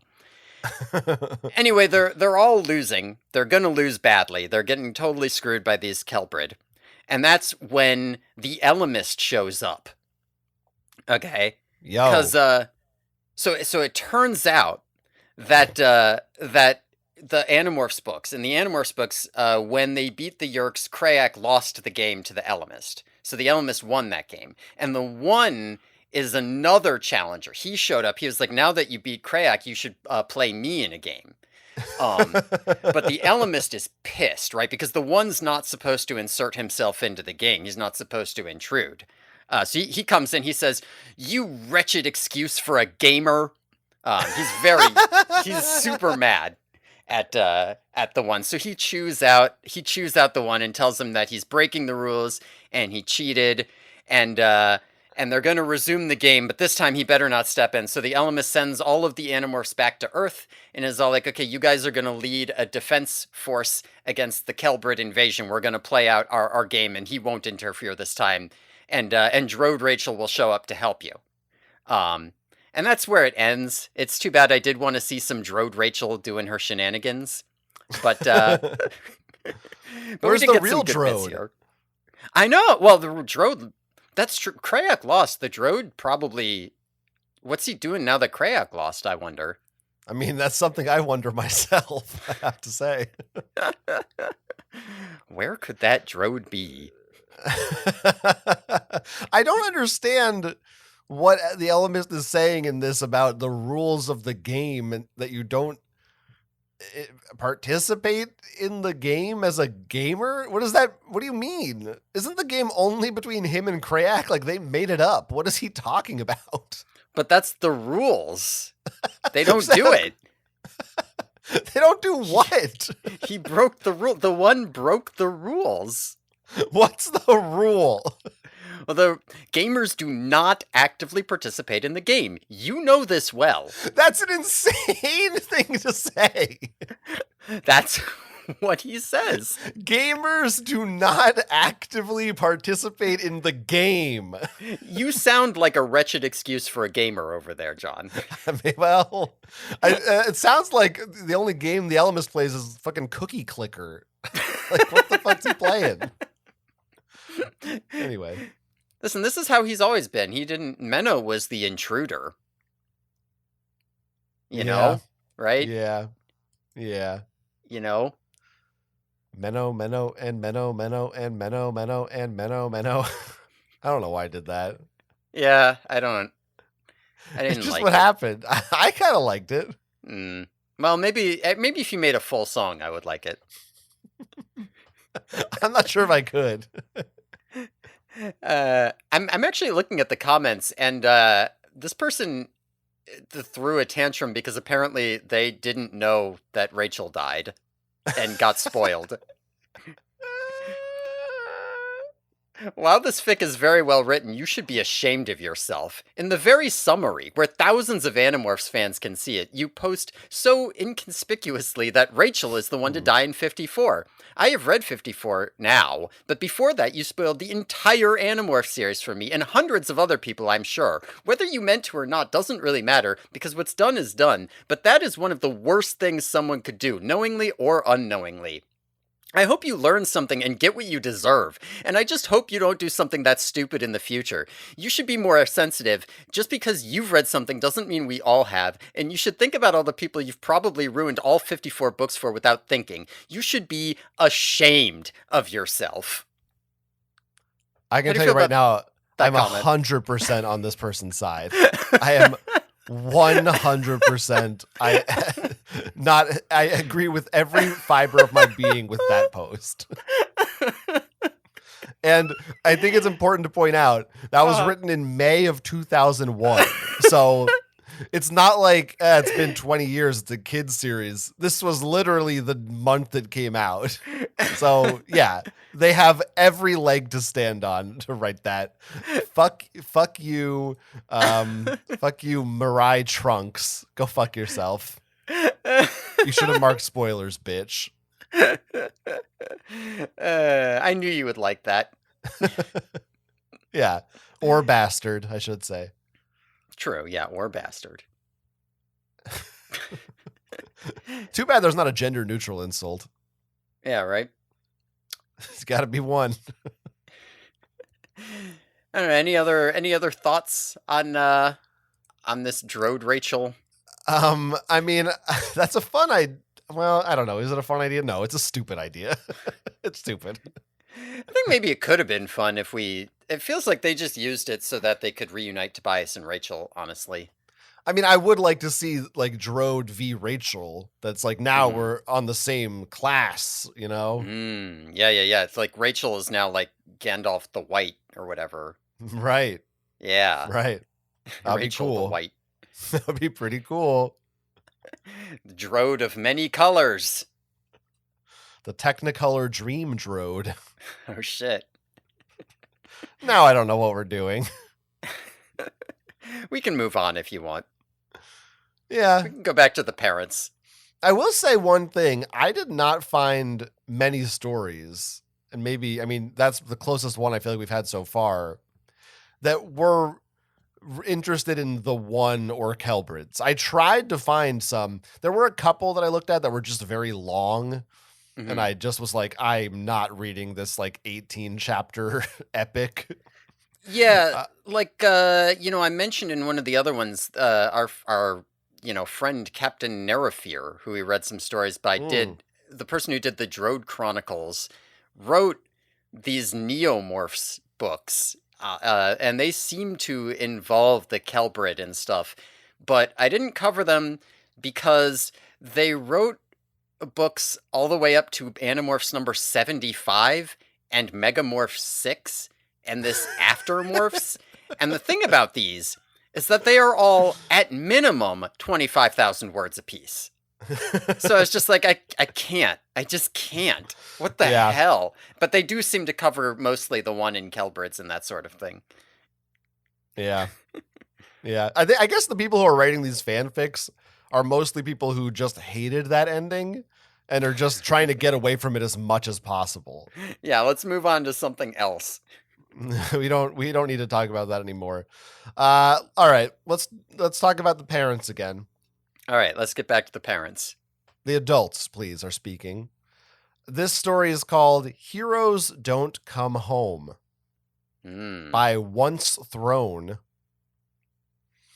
And it's 5 chapters, and each one is from the perspective of a different Animorph parent.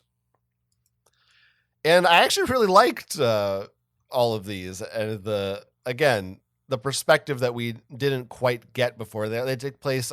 It's like during / I guess it's during the epilogue-ish parts of 54. So the first chapter is Rachel's mother, Naomi. And she's like the most fucked up because she's basically, reconciling how her daughter was a psychopath and is dead. Right. And like, as she says, I guess it's not a surprise. I just couldn't process the information that Rachel had been killed. Death in a spaceship after being attacked by her cousin, who was both a snake and an alien rebel, because her best friend had defied a direct order from her other cousin and given one alien menace's technology to another. It was I'm too imagining outlandish. Marco saying that and then being like, "You think that's weird?" Yeah, right. An impossible death on top of too many other impossible things all too fast, which is the sort of thing I really appreciate, and I wish that they had, you had to take those shortcuts in the book because as the reader, we're used to all those things. But if you were confronted with all of that information at once, then you would probably just lose your fucking mind and kill yourself because it's just How can you process that? You can't. I mean, she did have like a few weeks before Rachel's death to sort of come to terms with this, but yeah. Well, I've said it before. I think the fact that they touched on it at all is something, given that like when you're a kid, you're kind of sitting there like, ugh, the parents. Like, you're right. I don't give a fuck about those kids. Fuck those kids. And I'm not talking about like our priests listeners. I'm just saying. Excuse you? What? I'm saying don't. Okay. Nothing. Well, okay. I don't think I said. I think it cut out actually. All right. I think we have interference. Uh-oh. I hope the drone's not messing with anything right now. Uh-oh.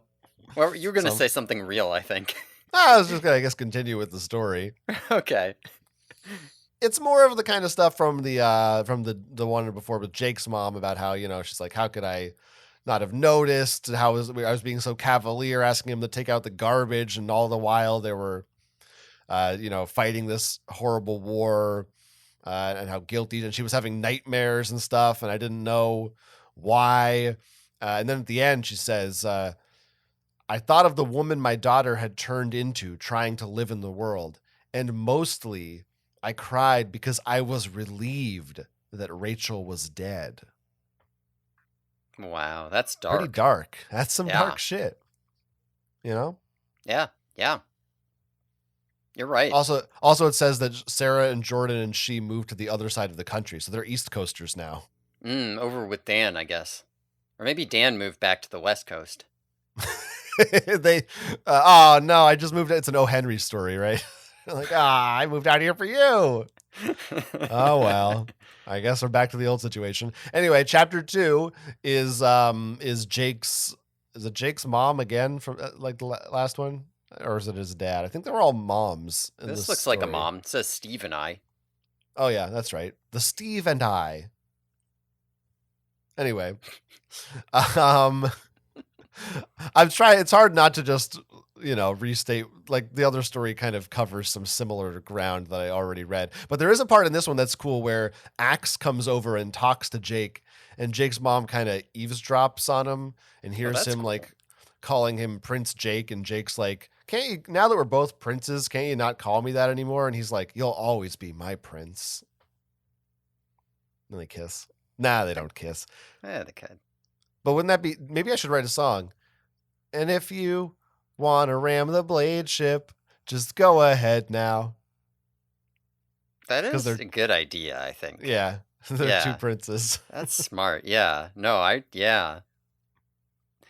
Anyway, he gives him, on his way out, Jake gives Axe 2 tubes of Pillsbury cinnamon rolls from the freezer.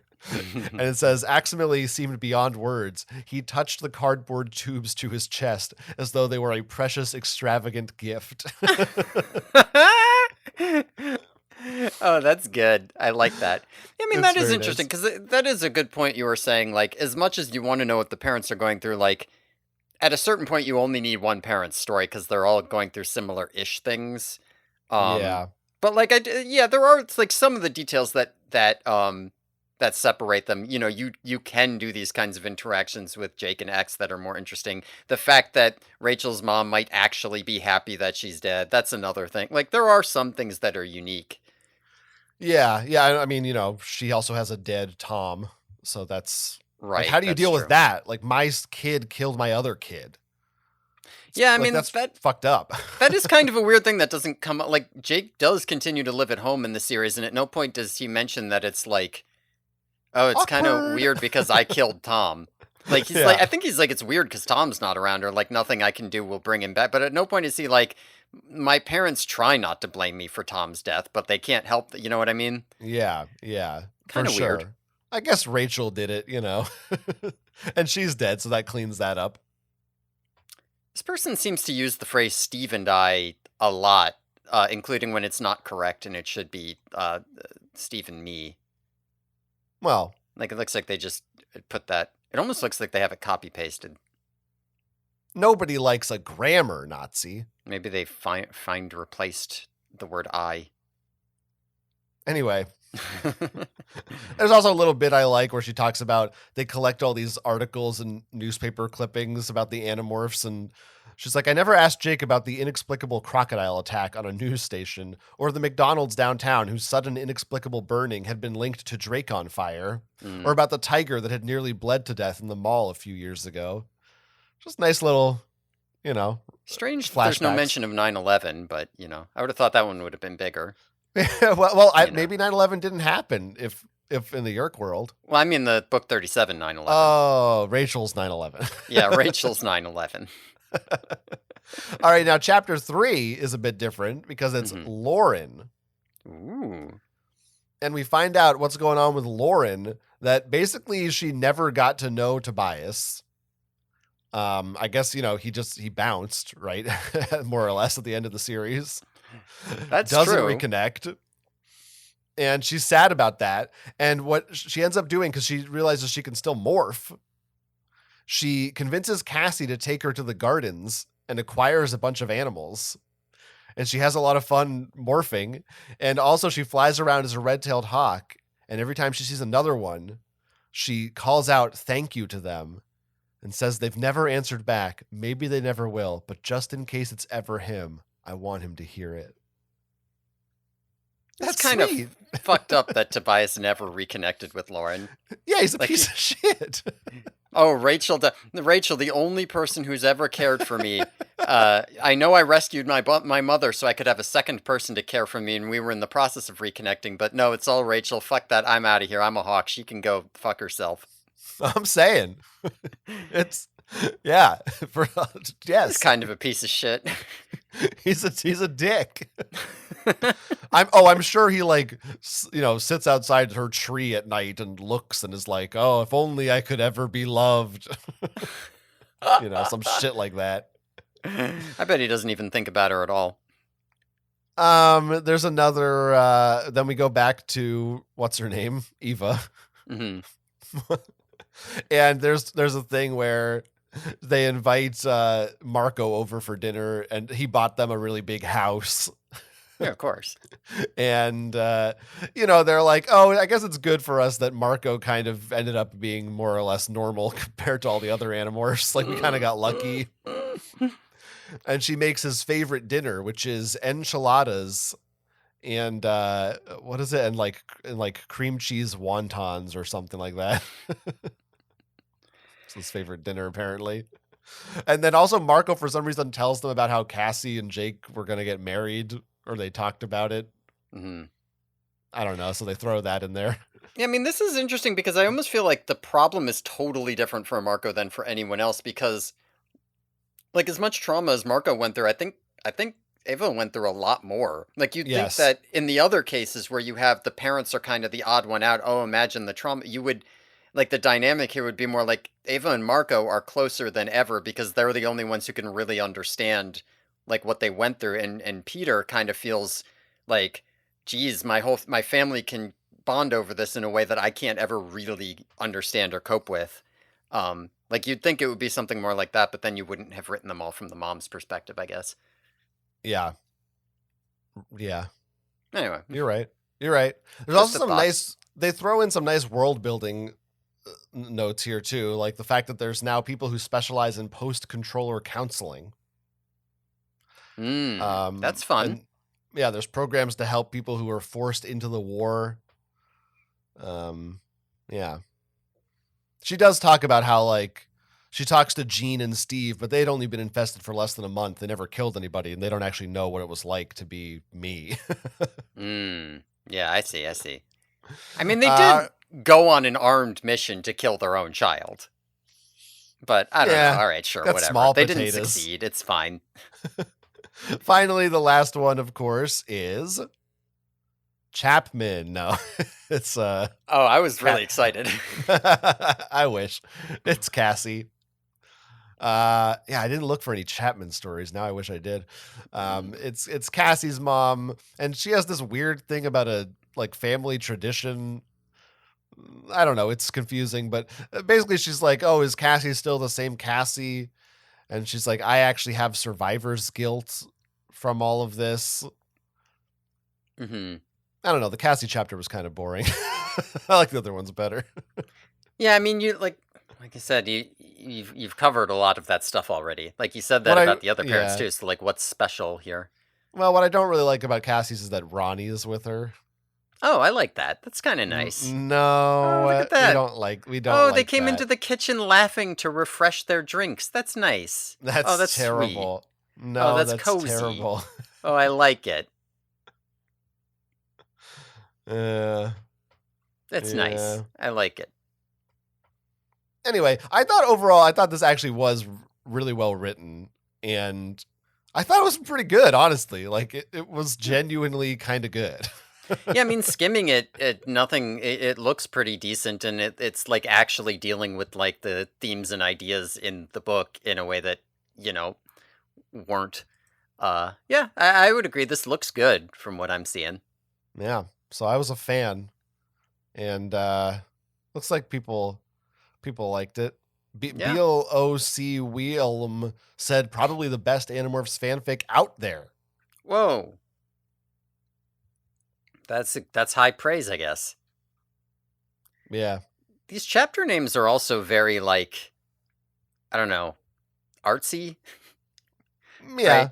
Naomi at the body, the general in his room, miracle in the sky, the wife in her home, and bird in hand. Yeah, I like it. It's not just like, Rachel, Jake, Tobias, right? Whatever. How was bird in hand not the Tobias one? I guess because Cassie's mom has a bird in the hand, so it's like she's got what she's got. There's no point in wishing Cassie was better. Then she might have turned out like Jake. You know what she's doing. Right? You know what she's doing. What's she doing? She's got a bird in the hand. She's giving that goose a suppository. That's true. Yeah, you're right. All right. We're going a little too long already, so do your next one. Well, remember that we screwed around at the beginning, so it's not as long as it looks. Yeah, but still. All right. So this next one, Rachel's New Destiny by Starlit Annabelle. So this one is 52,000 words, but I'm going to cover it very quickly because it can be covered pretty quickly. Okay. So there's a little bit of a reveal here. All right. So the story starts off with basically the direct excerpt when Rachel dies and sees the Ellimist and, does the whole like, oh, and then for what seemed like a very long time, the Ellimist told her and blah, blah, blah, all of that. It's lifted directly from the book. And then I'm going to read here. Okay. Answer this, Ellimist. Did I make a difference? My life and my death. Was I worth it? Did my life really matter? Yes. You were brave. You were strong. You were good. You mattered, the Ellimist answered. Yeah. Okay then. Ellimist watched as Rachel's small string of space-time blackened and curled into nothingness. Then he watched as the same strand began elsewhere, shining as brightly as it had before. In the DBZ universe, Bulma lay in the hospital with her new daughter. So in this story, Rachel is reincarnated into Dragon Ball Z. She's Bulma and Vegeta's daughter. Vegeta's upset because he was hoping for a son, you see.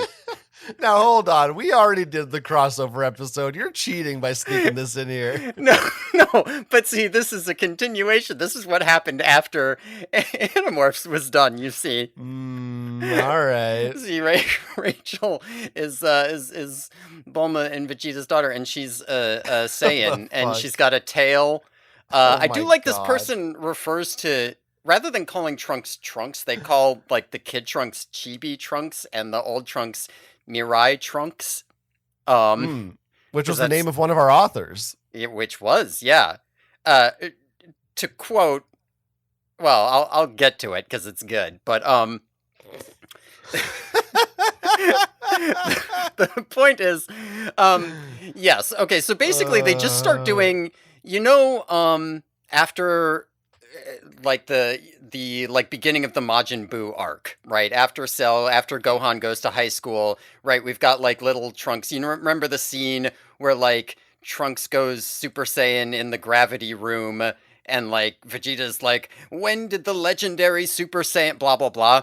They just starting from around there, they just literally do the entire plot, but Rachel gets all of Trunks' lines.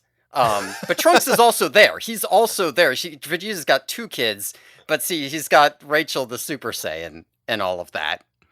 But also Rachel keeps getting these dreams about her past life. All right.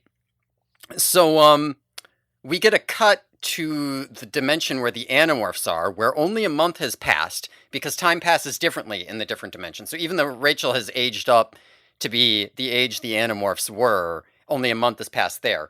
So the Elemist shows up there, and he's friends with the Supreme Kai, right? And he's like, the Supreme Kai needs your help. He needs you to join this tournament to beat Majin Buu. So all the Animorphs show up in the Dragon Ball Z universe as well. But Rachel doesn't remember them. They mention that Jake and Rachel are still related somehow, even though they're across dimensions, because I guess they really liked that they were cousins. There's a bit where Rachel like turns into a grizzly bear instead of going Super Saiyan, because I guess she can still morph. Anyway, yes, like Rachel gets her memories back, and they just literally start going through episode by episode. It's 50,000 words of just all of the episodes, but now the Animorphs are there doing what the Z Fighters would have done. Yeah, the fucking Mirai Trunks thing, I'm gonna do this quote. Mirai? Tobias asked. It means future in Japanese, Rachel replied impatiently. Oh. Come on, idiot. Yeah, right? Come on. Don't you know Rachel what that means? knows. I quite like this 16-year-old knows. That's right, of course. It's very stupid. Yeah. I like just how fucking much effort was put into just like scene for scene recreating all of these episodes, except that the Animorphs are there and do like the actions that the Z Fighters did, but also the Dragon Ball Z characters are still there. Like, that doesn't really diverge from the story. This is a true labor of love. Yes, 100%. A work of passion. Oh, yeah. You said, but how did the other Animorphs get there besides Rachel? The Elemist teleported them. Remember, the Elemist was friends with the Supreme Kai. And he was like, we need you to come over to the Dragon Ball Z universe to fight Majin Buu. Or to stop Majin Buu from... Yeah. Because, you know, that's what you need is not Saiyans who have, like, massive Superman-level powers. Yeah. You need some kids who are bears. well, the Supreme Kai teaches the Animorphs to use chi at some point, like while they're sitting in the back watching the tournament. Okay. You know. I mean, in a way, we could cover Dragon Ball because he does morph into a monkey. That is true. Yeah, when Rachel turns into the grizzly bear, Vegeta's like, what's going on? The moon's been destroyed, so she can't be the mighty Ozaru. It's pretty good. All right. Okay. Looks like this is a pretty popular one. Yeah, I think people liked this one a lot. It has a lot of reviews. Someone said, if you do not continue this story, I will eat your foot. I'm pretty sure Dragon Ball Z already continued this story. By the way, that person's username actually was someone. Oh. Oh, that's really good.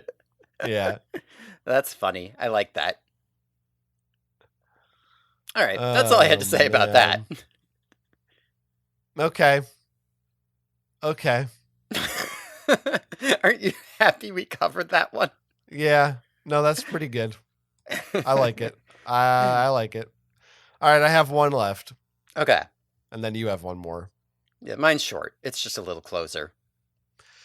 Well, my next one is the longest one that I read. Oh, shit. I don't know how in-depth I'm going to go with it. But it is one that I think you would really like. Well, at least in part you would like. I don't know if you'd actually like the execution of it, but it's Uh-oh. written by Animorph Girl. Oh, shit.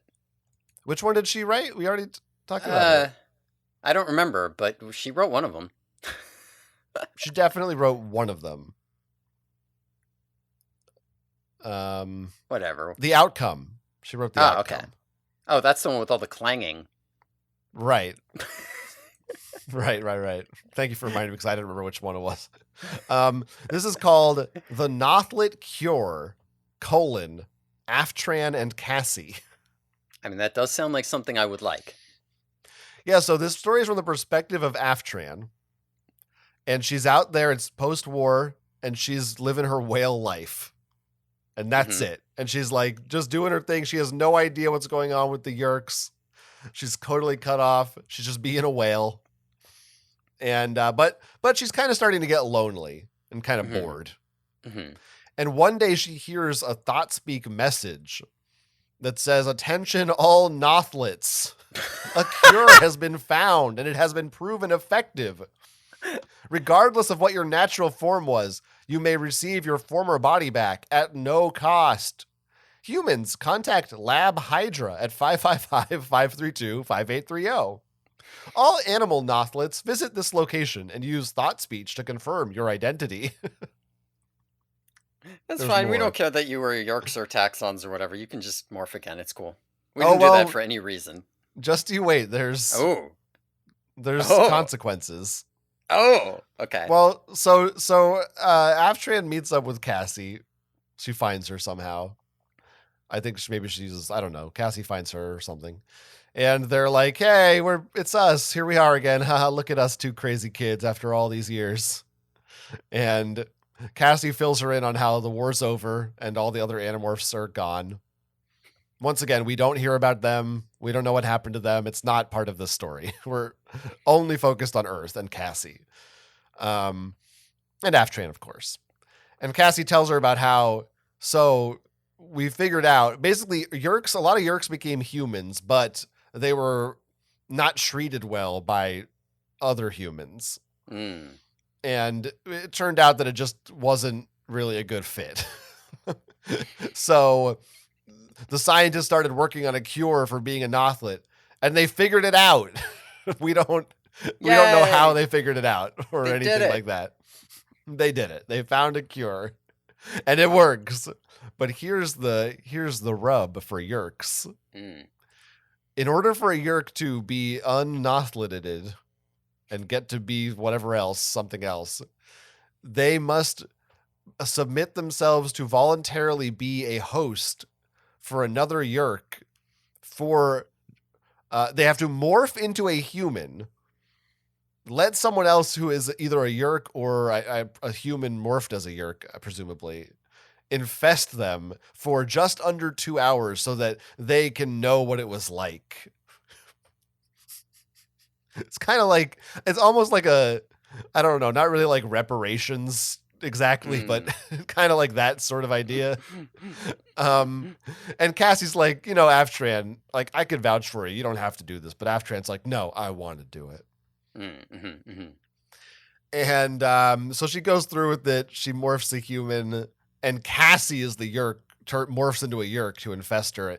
And so we get a few chapters of just kind of like the Aftran Chronicles, and we hear like all of the morphs that she had over the years as a Yeerk and some of the fucked up shit she did. Like, for instance, when she first morphed a Hork-Bajir, the Hork-Bajir was too insubordinate. Do you mean infested? What did I say? Morphed. In which part? Like that Aftran was morphing like Hork-Bajir. Yeah, I meant infested. Okay. I was getting very confused. Yeah, sorry. This is in the old days. The first time she infests the Hork-Bajir. Right. Listen, there's a lot of terminology and a lot of things happening. I got a lot of my wires crossed. Yeah. Her Hork-Bajir was being annoying in her brain, and she's like, "What do I do? I keep replaying a bad memory for it to try to subdue it." And the sub-visor is like, "What you need to do is play those memories over and over and over again to break it." And so that's what she does. She like torments and tortures this thing until it's just lifeless and dead inside. And Cassie's like, that's kind of fucked up. I don't really like that, Aftran. And she's like, yeah, I feel bad about that. You know. Right, yeah, classic.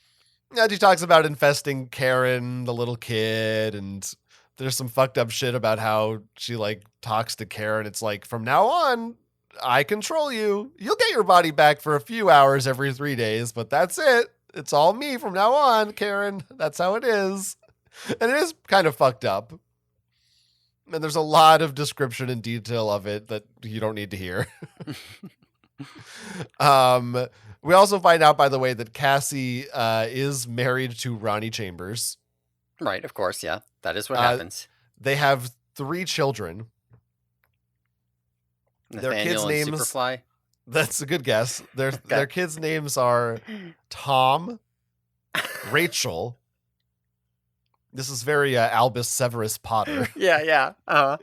And the third kid is the best one. It's named after Ronnie's grandma, whose name just happens to be Catherine. That's good. Yeah. Love it.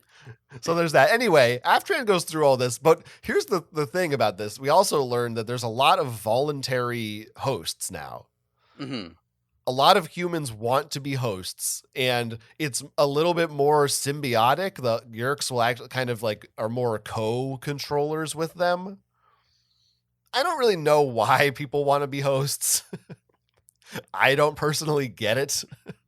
But she talks about how like the age limit is 16, but they wanted to raise it to 18, but so many 16-year-olds want to be hosts that it would cause problems.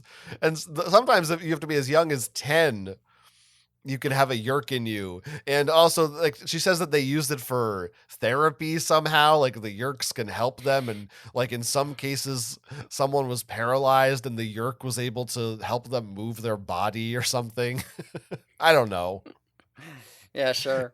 I don't really buy a lot of it, but that's how it is. And Aftran wants to be Cassie's Yeerk. Wow. And she agrees. And yeah. Yeah, I do like this. I like the exploration of voluntary controllers. I don't want to sound like a bigot, but I do got to say, children as young as 10 should not be getting Yeerks in their head. I agree with you. I agree with you. I don't think that they are developed enough to make that decision for themselves. Right. Yeah. Anyway. Mm-hmm. Oh boy. There's a lot of this. I'm only like halfway through this story. Jesus, that sounded like you were maybe wrapping it up. Like, there's just so much description of it. It's very long. And the author also at the end of like the last 3 chapters says, I keep thinking I'm going to end it, but then I realize I need more. So they go home to Cassie's house. She lives on the beach now. Aftran's happy because she has a pool and she goes swimming every day. And Aftran loves the water now because she's a whale or something. Sure, that's her fursona. Right. Yeah, like Tobias is a hawk and she's a yeah, it makes sense. Right. That reminds me, I forgot to say a part of the other story with Eric that he always he liked when Cassie turned into a wolf. He liked her being a dog, you know? Oh, I see. Yeah. Forgot about that part. Anyway. Calm down, Eric. The best part about this, speaking of being horny, it is a little weird. Like, this story does get into what to me is the creepiest, weirdest part of being a voluntary controller is like, you know, they're always there. Right. Yeah. No, that would be one of the main benefits is the idea that you would always have someone there. You would have company. You wouldn't be lonely, whatever. Right. You say benefit, I say nightmare. Sure. Yeah. And, I mean, I get it. And there's, you know, before they go swimming, Cassie has to change into her bathing suit. And they have this whole thing about how she's uncomfortable and like trying not to look at her own body. And Aftran's like, oh, sorry, this is awkward.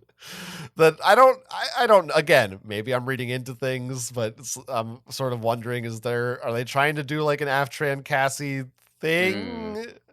I don't know. How do you even avoid that? Like if someone literally lives in your head, aren't you basically married to them? Yeah, I mean, that is the thing. Like, very quickly, that might be awkward at first, but very quickly it would just go away because it'd be like, that person is, like, I do think that if you were a voluntary controller for years, there probably would slowly become less and less of a distinction between Like, it would be like, who is Cassie without Aftran? Who is Aftran without Cassie? There's one person. It's Cassie Aftran, right? Yeah. It's like a hive mind. That feels like a very... There's definitely science fiction with aliens that are like that. Yeah, 100%. Also, by the way, they have like portable Kandronas and new Yerk pool tech, so there's just Kandronas everywhere for all the Yerks and stuff. And Sure. I'm glad everyone got over their Yerk bigotry. Well, most of them at least. I don't know. And the other great little detail is Aftran's like, so Cassie, you're still married to Ronnie. What happens when you two wanna, That does feel like, if you're like, that fundamentally changes who you are. Like, if you're married to someone, and you're like, by the way, I got a Yerk, I feel like that would be the kind of thing that's like, isn't that like kind of an end to the relationship inherently, because it's an end to you as an individual? Like, you're a different person now, like, fundamentally. Well, I can tell you I that didn't sign on to marry Aftran. I can tell you that whether or not Ronnie agrees with this or is aware of it, he does not appear in the story. Okay. So, no idea. I mean, maybe Ronnie's just Eric anyway, so. Right, so he's fine with it. He's got a Yerk in him too, doesn't he? That's true. Yeah, he might. Who knows if he ever released that Yerk? Yeah, who knows? But anyway, Cassie's like, well, here's the thing about that, Aftran, is every night before bed, I'm just gonna put you in a little glass of water on my nightstand table, so you won't be around when we're having sex, and I'll just try not to think about those memories if I can help it while you're in my head. No details were spared in this story.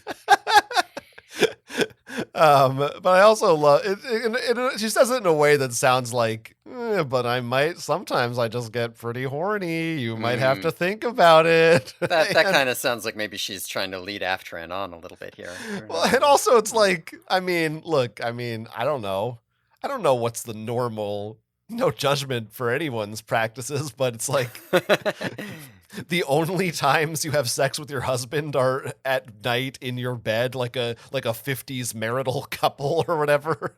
Like, I don't know. It's just the whole arrangement feels imperfect. Hold on, honey. I got to take my Yerk out. Then he's like, no, leave it in.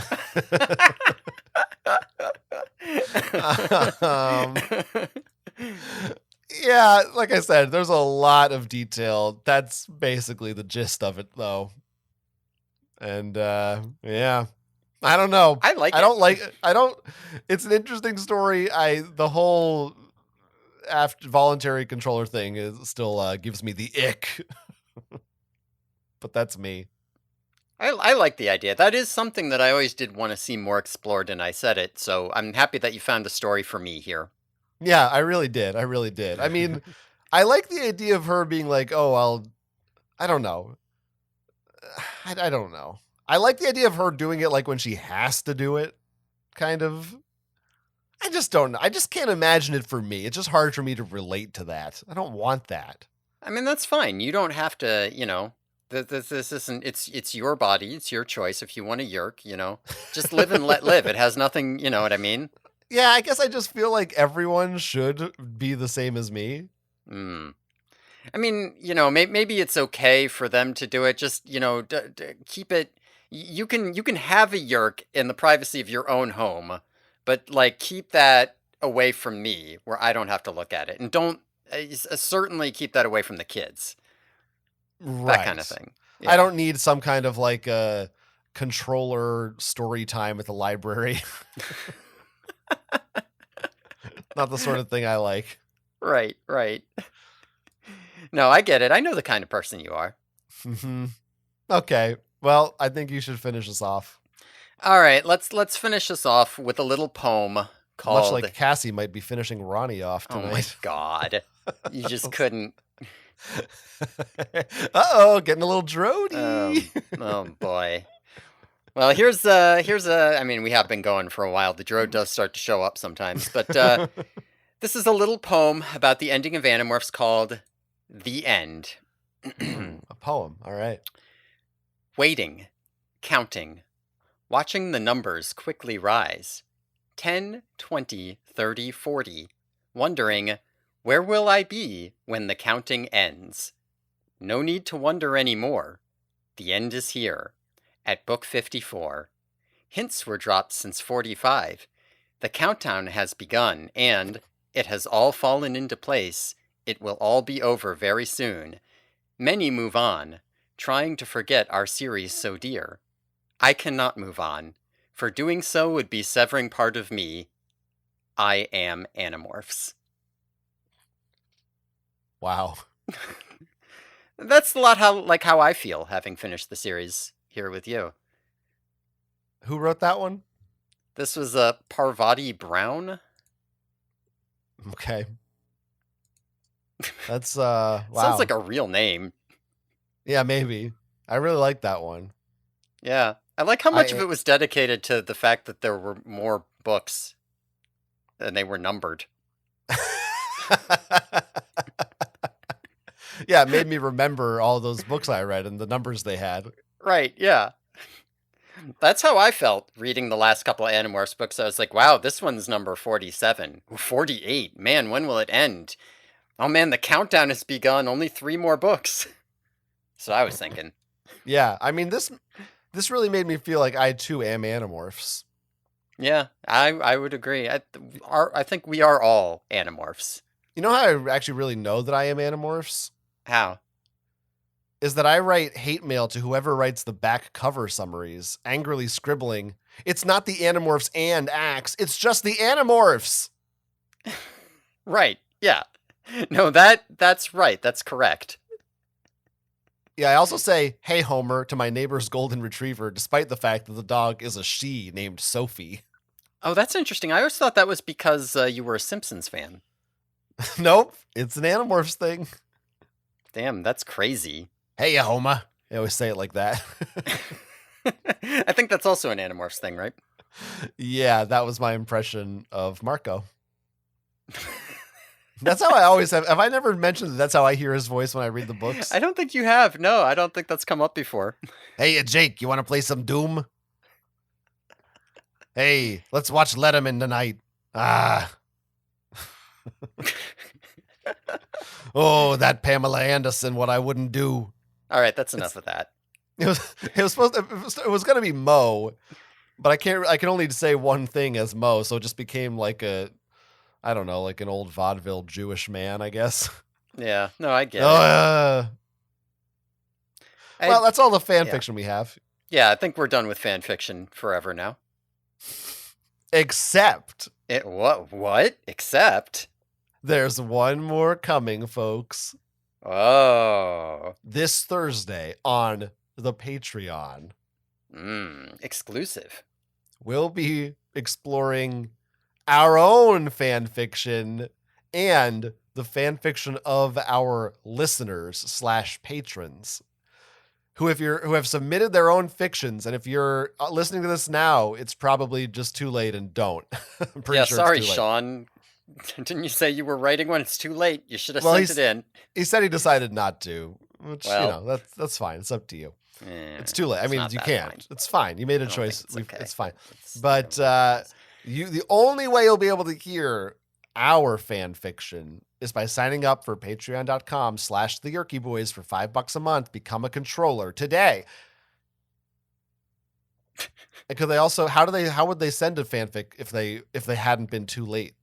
Oh, interesting. They could contact us at our email, theyerkyboys@gmail.com. And you can send things other than fanfic to that email as well. If you have any emails that you want to get read on the sharing, we do read all of them. So send us something. Yeah. If maybe you'd like to recommend an Australian Israeli author to be a guest on our show. Right. Yeah. Maybe you. We're open to that kind of grift thing. On us. We're cool with it. It's all good. Yeah, let us know if you liked me. My part of the show. You can find me elsewhere at jonathanestis.com. I also write articles and news updates sometimes about Nintendo games at gonintendo.com. You can follow me there. That sounds pretty cool. Pretty cool. How about you? If you like me, don't look for me. I guess I can follow you on Blue Sky at Dog Times McGee, and on Twitter or X as well at Dog Times McGee. They could, but they shouldn't. You could follow us on Twitter at the Yerky Boys. Wow, a lot of things they could do. I could have read some of those tweets again. I got to remember for next week's sharing. Mm. What are we doing next week, by the way, since we're done with the books and the fan fiction? What's next? When you lead in like that, it makes it hard to do the outro the same way. Well, don't you think we should tell? I don't know how you're going to do it. People should know what we're going to do, though, unless your outro tells them. Yeah, I mean, it is gonna. Listen, we're going to be heading into the Choose Your Own Adventure Alternamorph series, is what we're going to be doing. And I don't think we've decided on a format for that yet. Are we going to... We'll figure it out. Yeah, I guess I could tell the listeners to suggest, but it's maybe a little late for that. It's a little late for that. We'll figure it out, Are we going to read it on the show? No, we're not just going to, read it on the show. That doesn't sound right. Yeah, that can't be the right way to do it. But it'll be a fun time. You guys are going to love it. I guarantee ya. I guarantee ya. Thanks, everyone, for listening. Tune in next time when we will be discussing Alternamorphs 1, The First Journey, in which you, yes you, turn into a lion on the Yerky Boys.